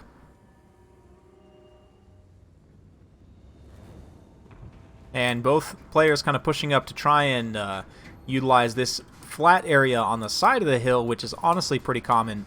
The Chaos player... Sorry, guys. I gotta...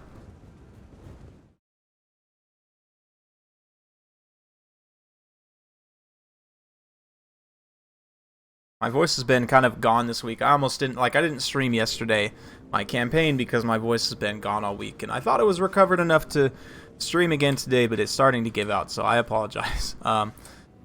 We'll see if we can get through the end of today at least. But anyway, we've got Karl Franz up in the air here. Outriders, grenade launchers. That's a good volley potentially on some Forsaken. You can see even with the armor, they still take a lot of damage just because of that low HP pool, right? But likewise, the Javelins do come in, finish off a few of those Outrider models there. So some good kind of counter skirmish back and forth. These Sterling's Revenge, a little bit far forward here at this point. They don't want to get just punched by those weird spawn. That would be bad. But it does look like they might do so. They're currently just kind of braced here, not really doing too much. It does look like a nice volley there. It doesn't have the most DPS, though. So, that's not good, just getting them face rushed like that. That's pretty painful, especially when there's the Spearmen are right there. That being said, it does look like we've got a nice heal on some of these Outriders. The Siddler's Reichsguard also have taken some pretty severe damage as well, just from the Javelin fire. I'm not really sure, but nice charge in here. As I said, a nice open field charge on those Forsaken is just going to delete them pretty much. They didn't actually stay long enough to impart most of their charge bonus, but still, yeah, the Forsaken getting pounded there. This is a big cav blob, though. He needs to be careful to not get these Outriders kind of caught up here. Karl's going to drop down. The Warrior Priest comes in. They form up a blob, and then I wonder if he's going to now come in and rear charge like this. Yeah, potentially this is the right situation. These guys are on the Forsaken, but they need to collapse over here to get some of the buffs from like Karl and the Warrior Priest here. Start to kind of get those AoE support buffs, and there we go. Reikland Runefake, stand your ground, now active. Foe Seeker on Kolek as he's going to try and pull away here. The Weird Spawn also pile in, and I hear Fate of Buna. I don't know who it went off on. I don't see it there. It looks like probably on the Zintlers there. No? On the Royal Altar Pryphites, that's a bit of a mistake because the damage scaling won't be super efficient on the Altar Pryphites, but both players just literally throwing all of their expensive resources into this pocket. But look, Kolek just gets dumped on by Karl. Oh man, the Emperor coming in with his hammer, which is much smaller than Kolek's, but let's be honest, Kolek is really compensating for something there with the size of that hammer, isn't he, considering that Karl was able to quite handily win that engagement. That being said, the Warriors of Chaos are not done for. You can see there's still plenty of Chaos infantry here, and Kolek, while he is routed, he's not finished off yet. He can still come back if Alric kind of lets him back here. It does look like he's going to dispatch these Outriders in a mobile position to try and make sure that these Marauders, the Marauder Horsemen, can't come back and screen out. Maybe, I don't know, Kolek might actually come back from route. It does look like Scroll of Shielding is active there.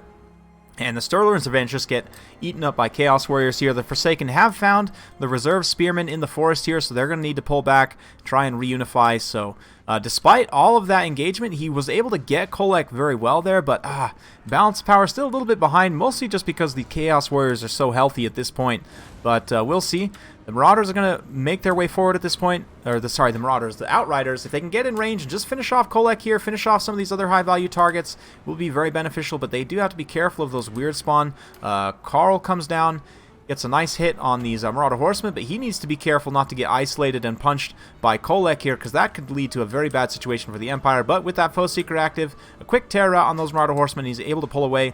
But again, those Outriders not really able to draw a bead on Kolek. There we go. A little bit of a fire there. The grenade launchers, yeah, they need to go after some infantry. Looks like they're going to be used to do just that. But the rest of the Empire Cav coming up and around, they can probably start to like come punch out at some of these isolated units. Like this unit of Chaos Warriors, completely healthy here, looks very appetizing for a nice hit and run by some of those Empire Cav. Looks like instead just kind of staying tight a little bit to the Outriders here, which is not the worst idea, obviously. Karl just kind of hanging around as well, so both players just kind of getting reset here, looking to get a secondary engagement. He's going to have to be careful with this Warrior Priest. Those support buffs could be important in this late game here. He gets an engagement with Kolek, but I don't see that Wizard. Yeah, he's still here. Okay, Jade Wizard's still here. Forsaken still cleaning up some Tattered Spearmen over on the far side there, but the Outrider play here definitely wants to try and use up all the ammo if he can. Likewise for Alric, he wants to use up the Javelins as much as he can. So we're in for a little bit of a potentially long skirmish phase here as these two players kind of poke and prod at each other. Nice little play by Kolek to try and disrupt that charge there. Might still catch. Yep, catches a few unit models of those guys as they try and pull away there. Pretty decent stuff, but yeah, this Forsaken now going to take a little bit of fire, just draw a little bit of fire here, and it's routed off all of a sudden. This is a little bit dangerous, though. All these cavalry are really close to this edge. They really need to kind of set up and around and disengage here. You can see Cravling, realizing this, is going to put these Marauder Horsemen probably up in a position to block here, try and kind of corner this mobile force of cavalry. That being said, the Outriders are pushing up and around this way. Karl's also still here, and he's going to have to be careful. If he gets a little bit separated, Karl could drop down, get a quick, steel chair to the face on that Death Sorcerer. He could drop down, get a quick tear route. He could even punch Kolek potentially if he swings all the way up and over, and if Alric uses some of these other units to distract here. But who's he going to go for? It looks like the Outriders take some pot shots at that Sorcerer there. Meanwhile, over here, oh man, this is rough. Yeah, Earthblood here trying to heal these Cav. Will they be able to actually stand long enough? The Emperor is coming. The Emperor is coming to try and support these cavalry here to try and finish off Kolek. He drops down now. I'd imagine he's got his buffs on standby. They all go off. Reikland Runefang, stand your ground. The leadership helping to hold these guys together. These Empire Knights here and Demigryph Knights. Will it be enough, though? A few of them do connect with Kolek on the charge. Is he taking damage? Yes, he is. He's actually routed now at this point, but likewise, Karl's also taking some pretty significant damage. He actually terrifies away the Sorcerer there. The weird spawn. Oh, sorry. This is just too epic for my voice to even handle. The weird spawn are really what's doing the damage to Carl right now, though. He is in a desperate fight against them. There's only 4 of them left at this point, but the Knights rallying to his cause. Did Kolek actually drop there? No, he did not. He is still alive once again with only 400 HP. He could potentially come back from rout here, but... oh man, this cavalry force getting very, very low. The Emperor getting very low. We'll see. I don't think Kolek is coming back, though. He's out of there, and with... Oh, no! Look at that! He comes back right on the line! Who would have thought... Oh, man. It doesn't get closer than this, guys. I don't know. If you guys aren't entertained by these games, like, I don't know what to entertain you with, but holy cow. Anyway. Yeah, Outriders getting a commanding position once again. Carl, honestly, probably just needs to go find Kolek and just finish him off. Just drop down. He can just drop down, charge him in the face, and 1-to-1 probably finish him off here. That's what he needs to do at this point, because his ground forces are going to start to actually lose out a little bit here. The rest of the cavalry has been mopped up. It's really just the grenade launchers left with any meaningful ammo or model count. Yeah, Carl tries to drop down to see off these Marauder Horse Masters, but they are actually Horse Masters, right? They're not just Marauder Horsemen, and as the Chaos units are rallying, are they going to be able to finally finish things off here?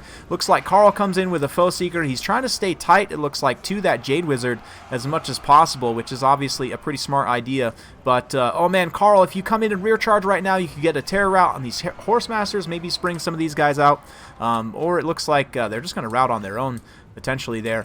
But, yeah, Carl, I don't know if he's just waiting to try and get maybe one more Earthblood, but just dropping down and finishing off the leadership units of the Warriors of Chaos here, like, you know, this Kolek here. These Horsemasters are standing by, but they're not really...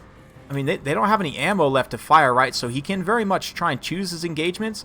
We'll see. It maybe looks like he's going to try and force up blobs as much as possible with Carl, and then use the grenade launchers and other units to kind of fire into those blobs. We'll see. Looks like potentially going to be the strat here, but I would just love to see Carl finish off these leadership units here. It's going to make a lot bigger of a difference in terms of trying to get terror routes going. Carl's going to have to be careful not to lose his leadership, though, because if he gets charged here by one of these characters, takes a couple of hits, then he could lose his leadership, and that it will immediately lead to army losses for the Empire, right? So, yeah, he's almost kind of a little bit stuck up right here, right? And look at him as he starts to lose his leadership just barely, and army losses goes. Oh, man. Oh, that was so close. So close. Wow. Wow. Yeah. Alric just about was able to finish that one off there. I just think a couple of very minor mistakes in not chasing Kolek off, like not just detaching one of those Outriders to make sure that Kolek went off the side of the battlefield. But I can't believe he came back. That was like he was inches from running off the side of the field there. What? Like, how does that? Oh man, that is impressive. Yeah, Forsaken MVP, maybe. 194 kills and still no XP Chevron? I don't know. I guess they paid for themselves by killing 2 spears, right? But GG indeed. Wow, that was another one. GG. That was too close, man.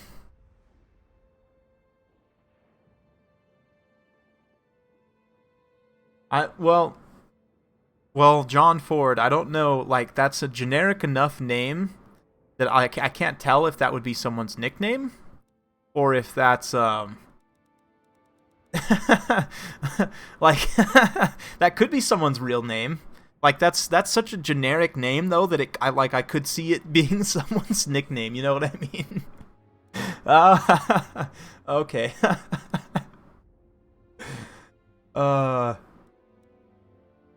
Chaos is a decent faction for beginners, yeah? Finisher, okay. Okay. Well, John Ford is a great name. Smith on that. Right, Dave Chevy. Oh, man. Wow. Wow, that was a game though, huh? That was a game, man. This is a wild one. Go ahead and get that scoreboard updated here. We'll come in with the number 2.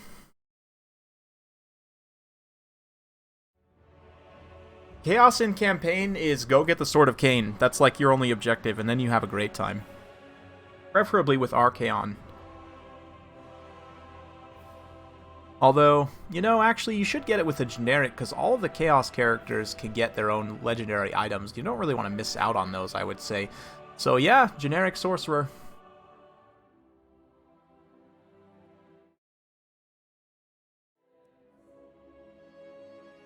Saint, King, and President. Hey, there we go.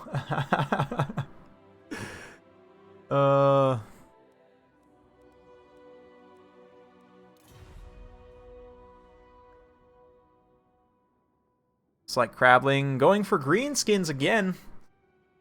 So for those of you guys who say greenskins are weak, like, yes, they are in need of a rework. You guys can check out my recent video if you want to know my thoughts about what I would like to see in that rework. But where was I going with this? Oh yes. Greenskins are strong, guys. They are quite strong.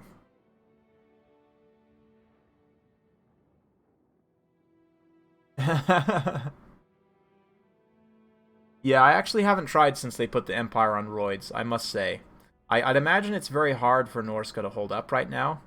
But maybe if you did a co-op campaign where you actually had like a human player playing Norska, and then you had another player, like a human player playing the Warriors of Chaos, I think actually that could be really fun. I might actually do that soon. That does sound like a good time.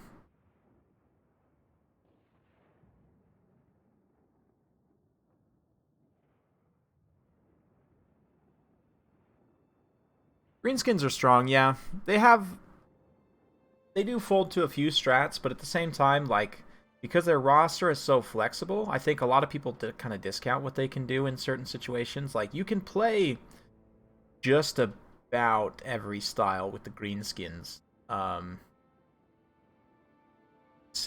Like, you have a kind of a hard time with the attrition, like the really grindy stuff, but they're strong. They're super strong.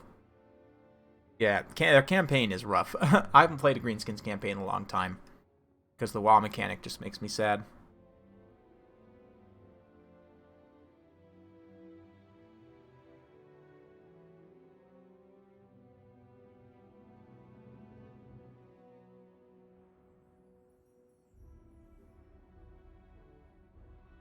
The WoW mechanic for campaign, I'm not sure.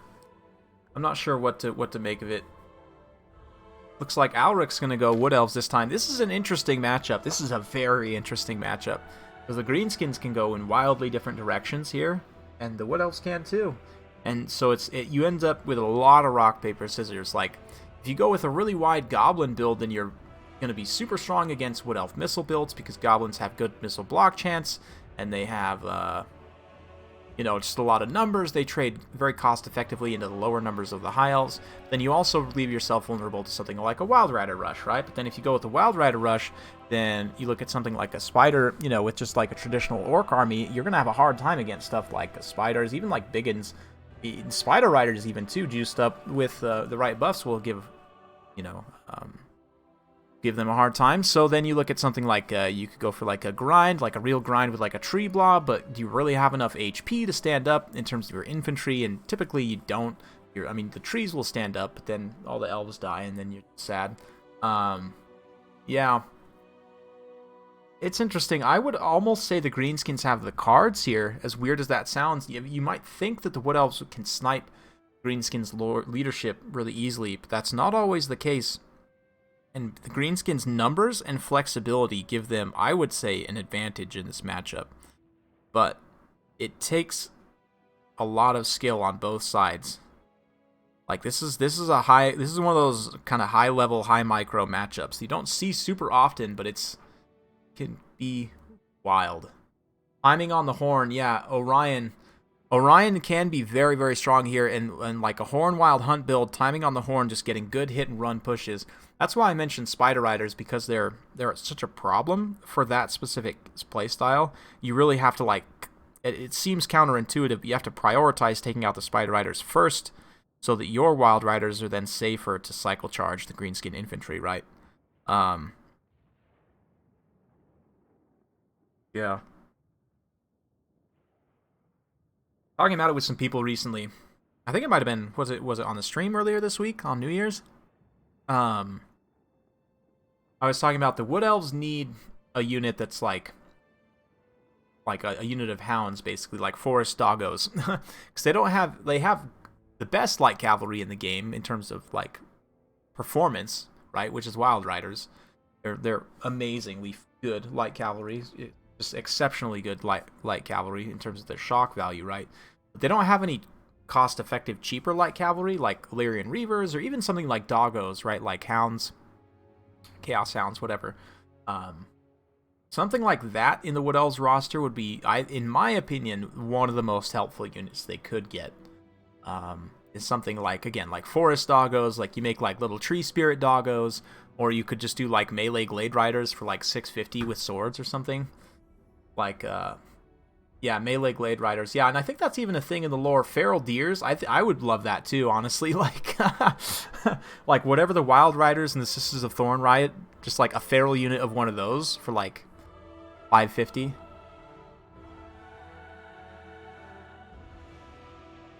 Brainburst, yeah, Brainburst is very good against Sisters. True. True.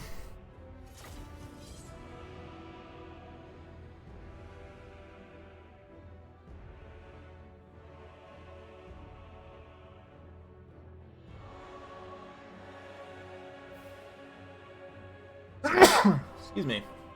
I feel like one way you can actually do this reasonably well is to try and counter rush into greenskins with like a pretty good infantry force. Um, if you have like Helm of Discord, you get a party up, what's it called? Dryad with Umbral Pendulum and Earthblood. And you just go with like War Dancers and like a pretty aggressive rush style build. I don't know, maybe that could work out. Just kind of counter rush into the greenskins. Most people counter rushing into the greenskins is a terrible idea. You just die. But if you play your cards right and you actually have like a well thought out counter rush, it can work decently.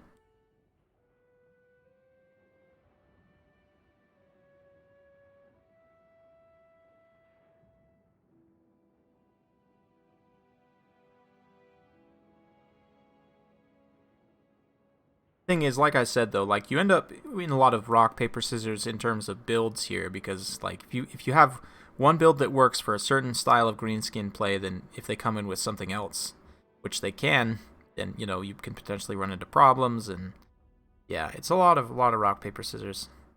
Greenskins, that's why I think they're a little underrated. It's that like their roster's so flexible, right?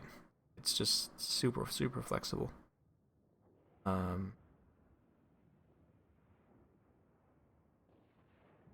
yeah. Yeah, I really hope the Wood Elves get some more love at some point. Wood Elves, Beastmen, Norska, they all need more love now.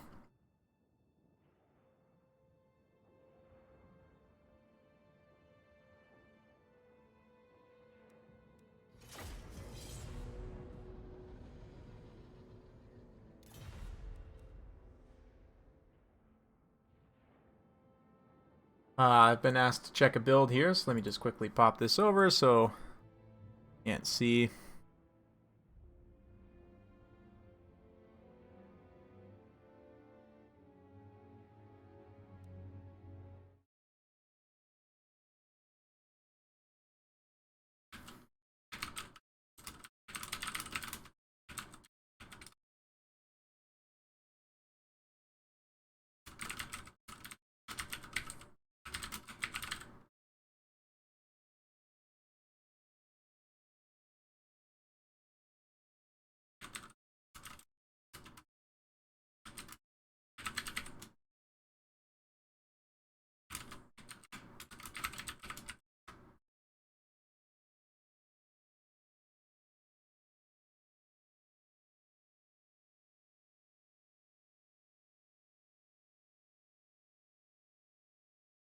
Da, da, da.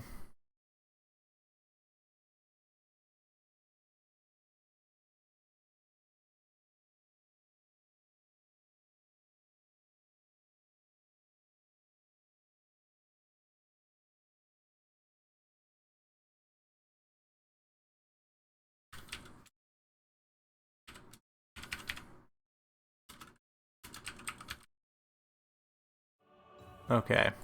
Let me just see here.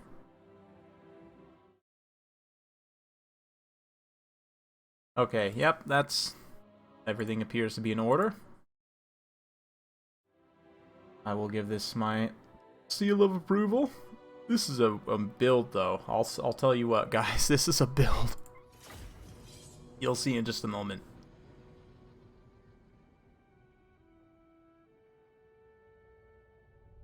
For me, Futhington Norska is just, well, number one is when the Demons of Chaos get added, I just want them to add more of the Chaos stuff to Norska's roster just so it feels a little bit more complete. Like, I don't mind a little bit of overlap, especially if they, like, stylistically change things like they did for the Chaos spawn from, you know, Beastmen to Chaos, or like the Giants, right? Look different for each faction. I don't mind that. And the other thing, the biggest thing is Lords for Norska. We need more Lords, please.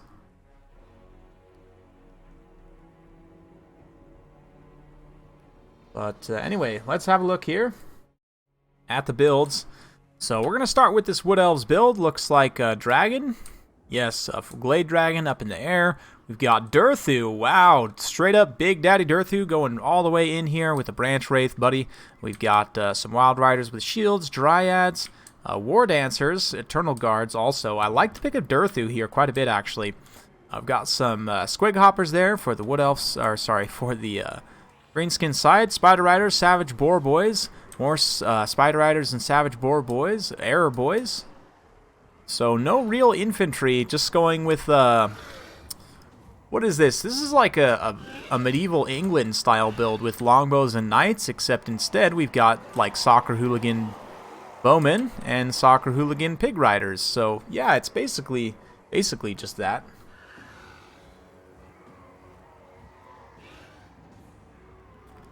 Oh yeah, Norscan Caster Lords. Well, the thing is, too, and even in this game, the Norska already has 2 Caster Lords. One of them is a Dragon Rider, one of them is a Big Bird 2.0, but for whatever reason, they're not in multiplayer, like they haven't been implemented into multiplayer, but... Oh, and we're off, and already we've got this Wild Vanguard situation here. These Glade Riders going to be dumping shots into those Squig Hoppers, and oh man... These Squig Hoppers just get collapsed on by a bunch of Wild Riders. We've got Sisters of Thorn in here as well. They are blobbing a little bit, though. They're going to have to be careful. It looks like the Savage Orc Boar Boys coming over, and here come the Spider Riders as well. Oh, man, they're going to start pitting some of these elves up against the rock here, and it looks like these Sisters of Thorn, they're going to throw some physical resistance. I did see that Shield of Thorns pop up there for some additional damage mitigation, but will it be enough? The Dryads are helping out here. These Squig Hoppers somehow managed to survive that engagement, and Wah being popped just a hair late there, to be honest. Probably should have been popped on that initial drive, but still, better late than never. Will give a nice little damage spike here. Doom and Darkness upgraded does manage to rout off those Wild Riders, so just a quick, brutal fight, just slugging it out. Less than a minute's gone, and we've already had a lot of damage done on both sides.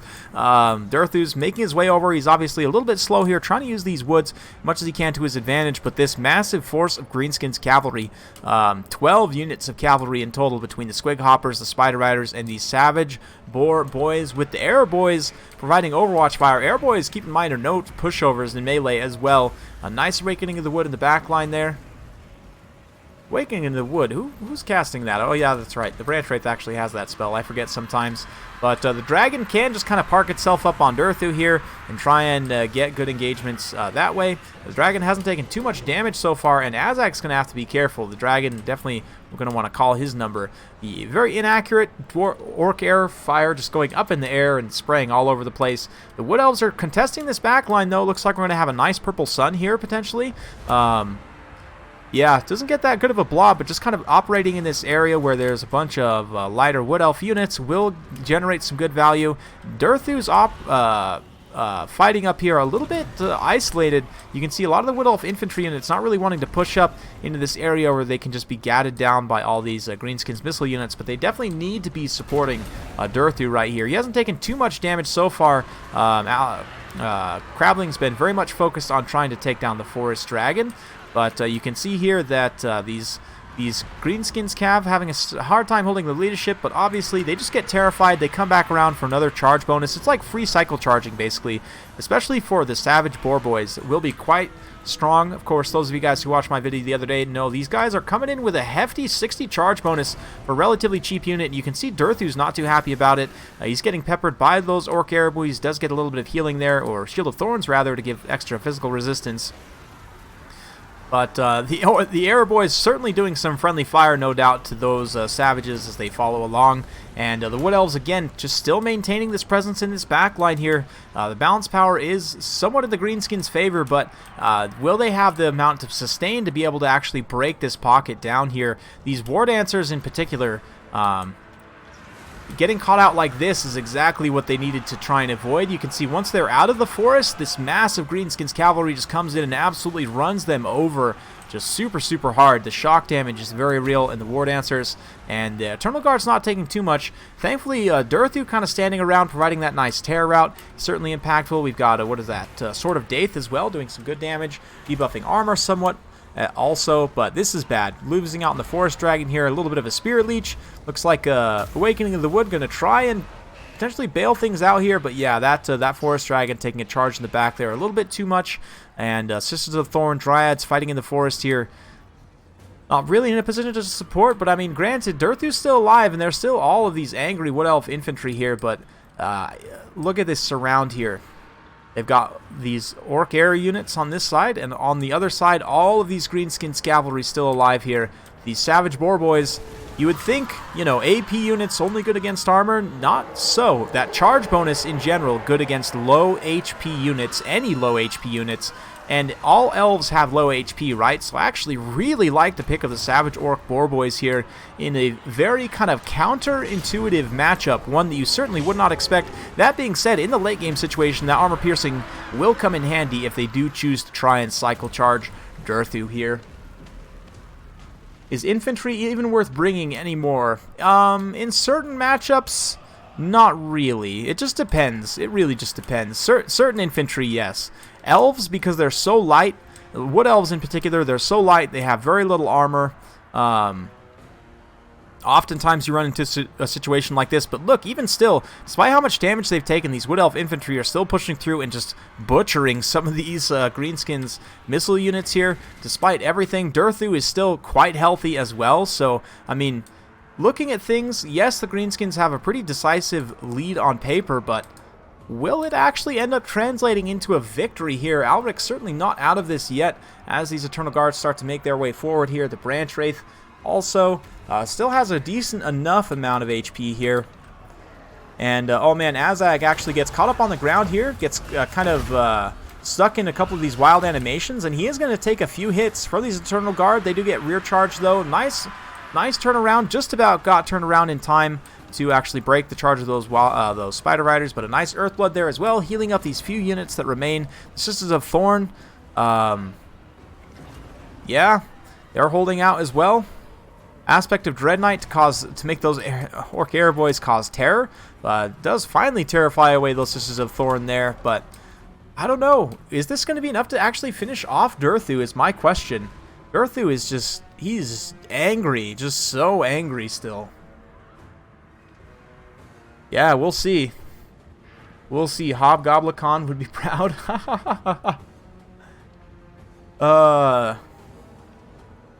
Both players kind of reforming a little bit here. There are some Greenskins units kind of trapped up against the line. A little bit of a dicey situation for them. War Dancer is going to be carving through the forest, slicing and dicing their showy attack animations, cutting up these orcs, and hopefully finishing off their leadership. Looks like they're still holding for the time being. Some of them starting to shatter.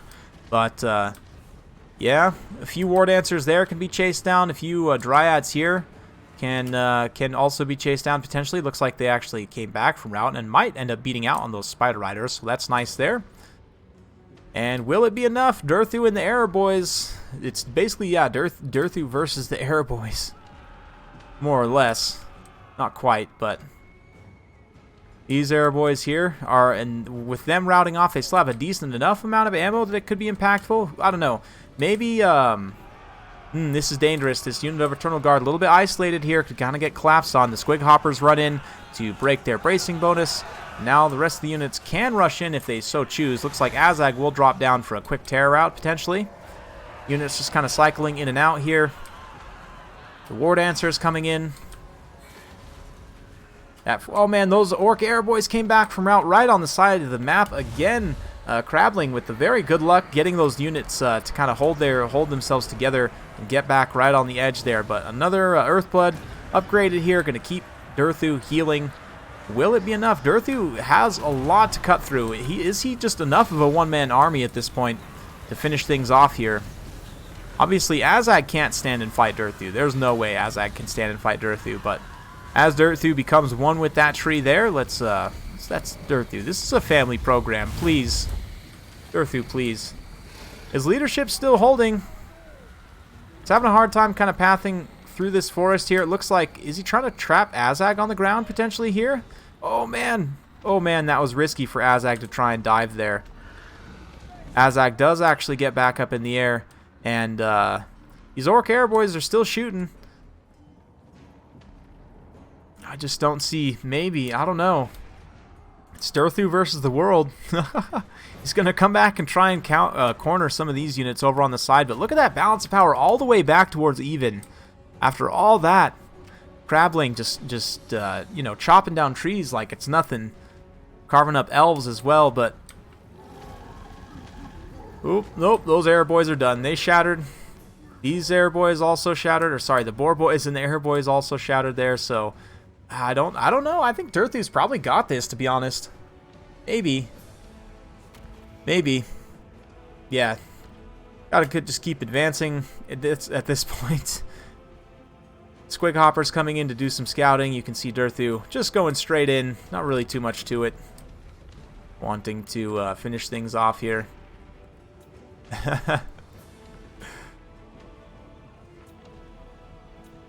Oh, man. Yeah, the Air Boy is going to shoot in a little bit here. Oop, oop, yep. Now, in this type of a situation, Alric does need to advance. Crabbling can legally use up his ammo. Like, there's not really any reason for him to need to fight in melee here. He can continue to use up his ammo, but Alric does have the impetus here that he needs to advance into... and just, you know, at least continue to try and engage. Now, whether or not Crabbling actually gives him any engagement is another matter here. But, yes.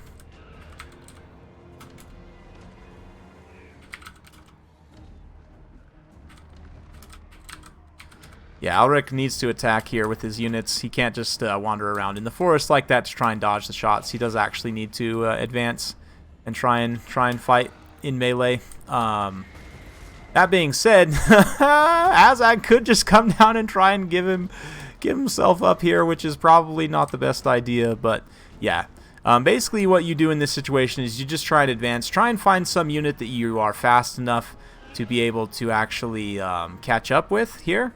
So whether that be these Orc Air Boys, I mean, they're only 31 speed, so like Durthu with this 43 speed could definitely catch these Orc Air Boys. So just like pursuing these guys here, or pursuing like these guys over here, or even these Savage Orc Boys in the back line. That's the thing, is if Crabbling's giving him like targets to chase in any direction here, then obviously he can legally chase them, right? So it's a little bit of a weird type of a situation here, but Crabbling certainly wants to use up the rest of his ammo if he can, and it does look like he's just about out of ammo anyway, in which case, yeah.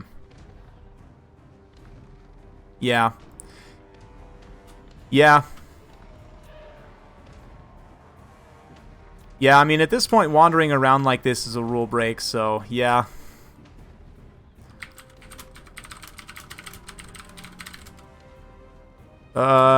So I don't know. I'll probably just award the win to the greenskins at this point anyway. I mean,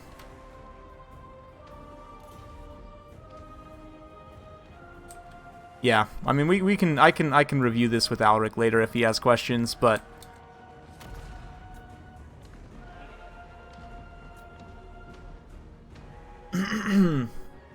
yeah, I'm gonna award this to Crabbling, regardless of the outcome at this point, but.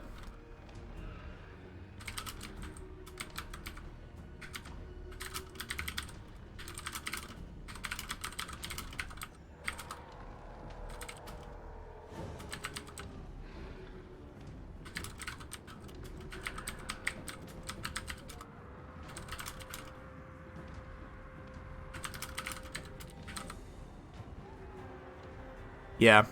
If it's not exactly clear, like I see what Alric's saying, like Crabling, especially in this situation, because Crabling's kind of giving him units on multiple different directions to attack, and I know that Alric's not breaking this rule maliciously, right? But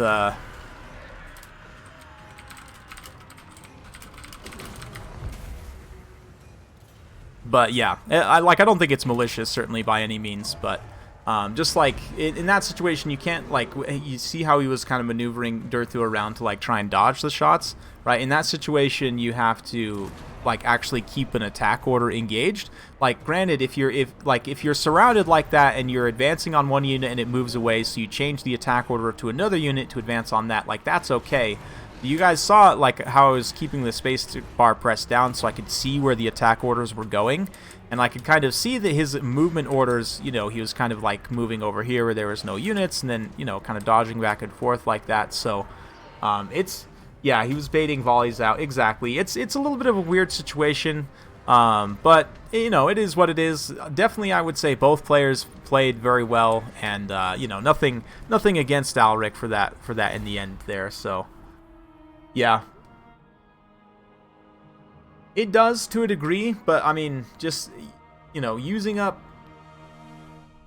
keeping just a reserve of mobile units, that's kind of why it's super important there. But I mean, even still, Alric, had he not, even if he had dodged all of the ammo still, I mean, we saw in the late game there that Crabling, I mean, just the numbers there with Azag, like, rear charging and everything, Alric, I don't think was going to be able to win that. Yeah, otherwise, you have melee units, so.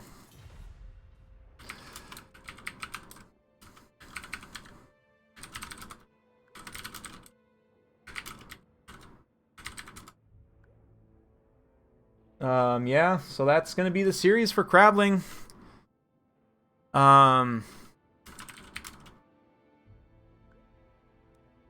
Yeah. Good luck. Good luck, yeah, in the next round, Crabling. Good luck in the next series for Alric. I'll definitely be inviting him back for more series in the future, because that was absolutely epic. So, yeah, thank you all. Thank you guys for joining. Hopefully you all enjoyed. I know I sure did. We had some really excellent games today, so we had only one donation, I think, one tip today from, I don't want to forget, let me check here. Actually, it's on this other page. So that's going to be much easier to look at. Lizard Viking coming in with the €2. Thank you very much, my friend. And thank you all, of course, for being here, being a part of the wonderful day today. It was awesome. We had some of the best games of the series, of the series so far today, I would say. And it's just been an awesome time. So thank you guys so much. Stay tuned soon.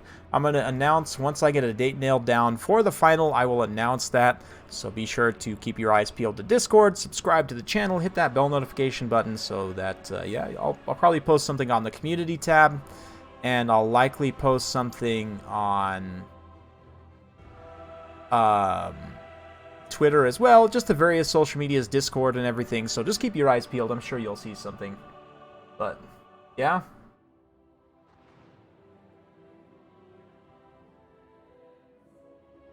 Yep.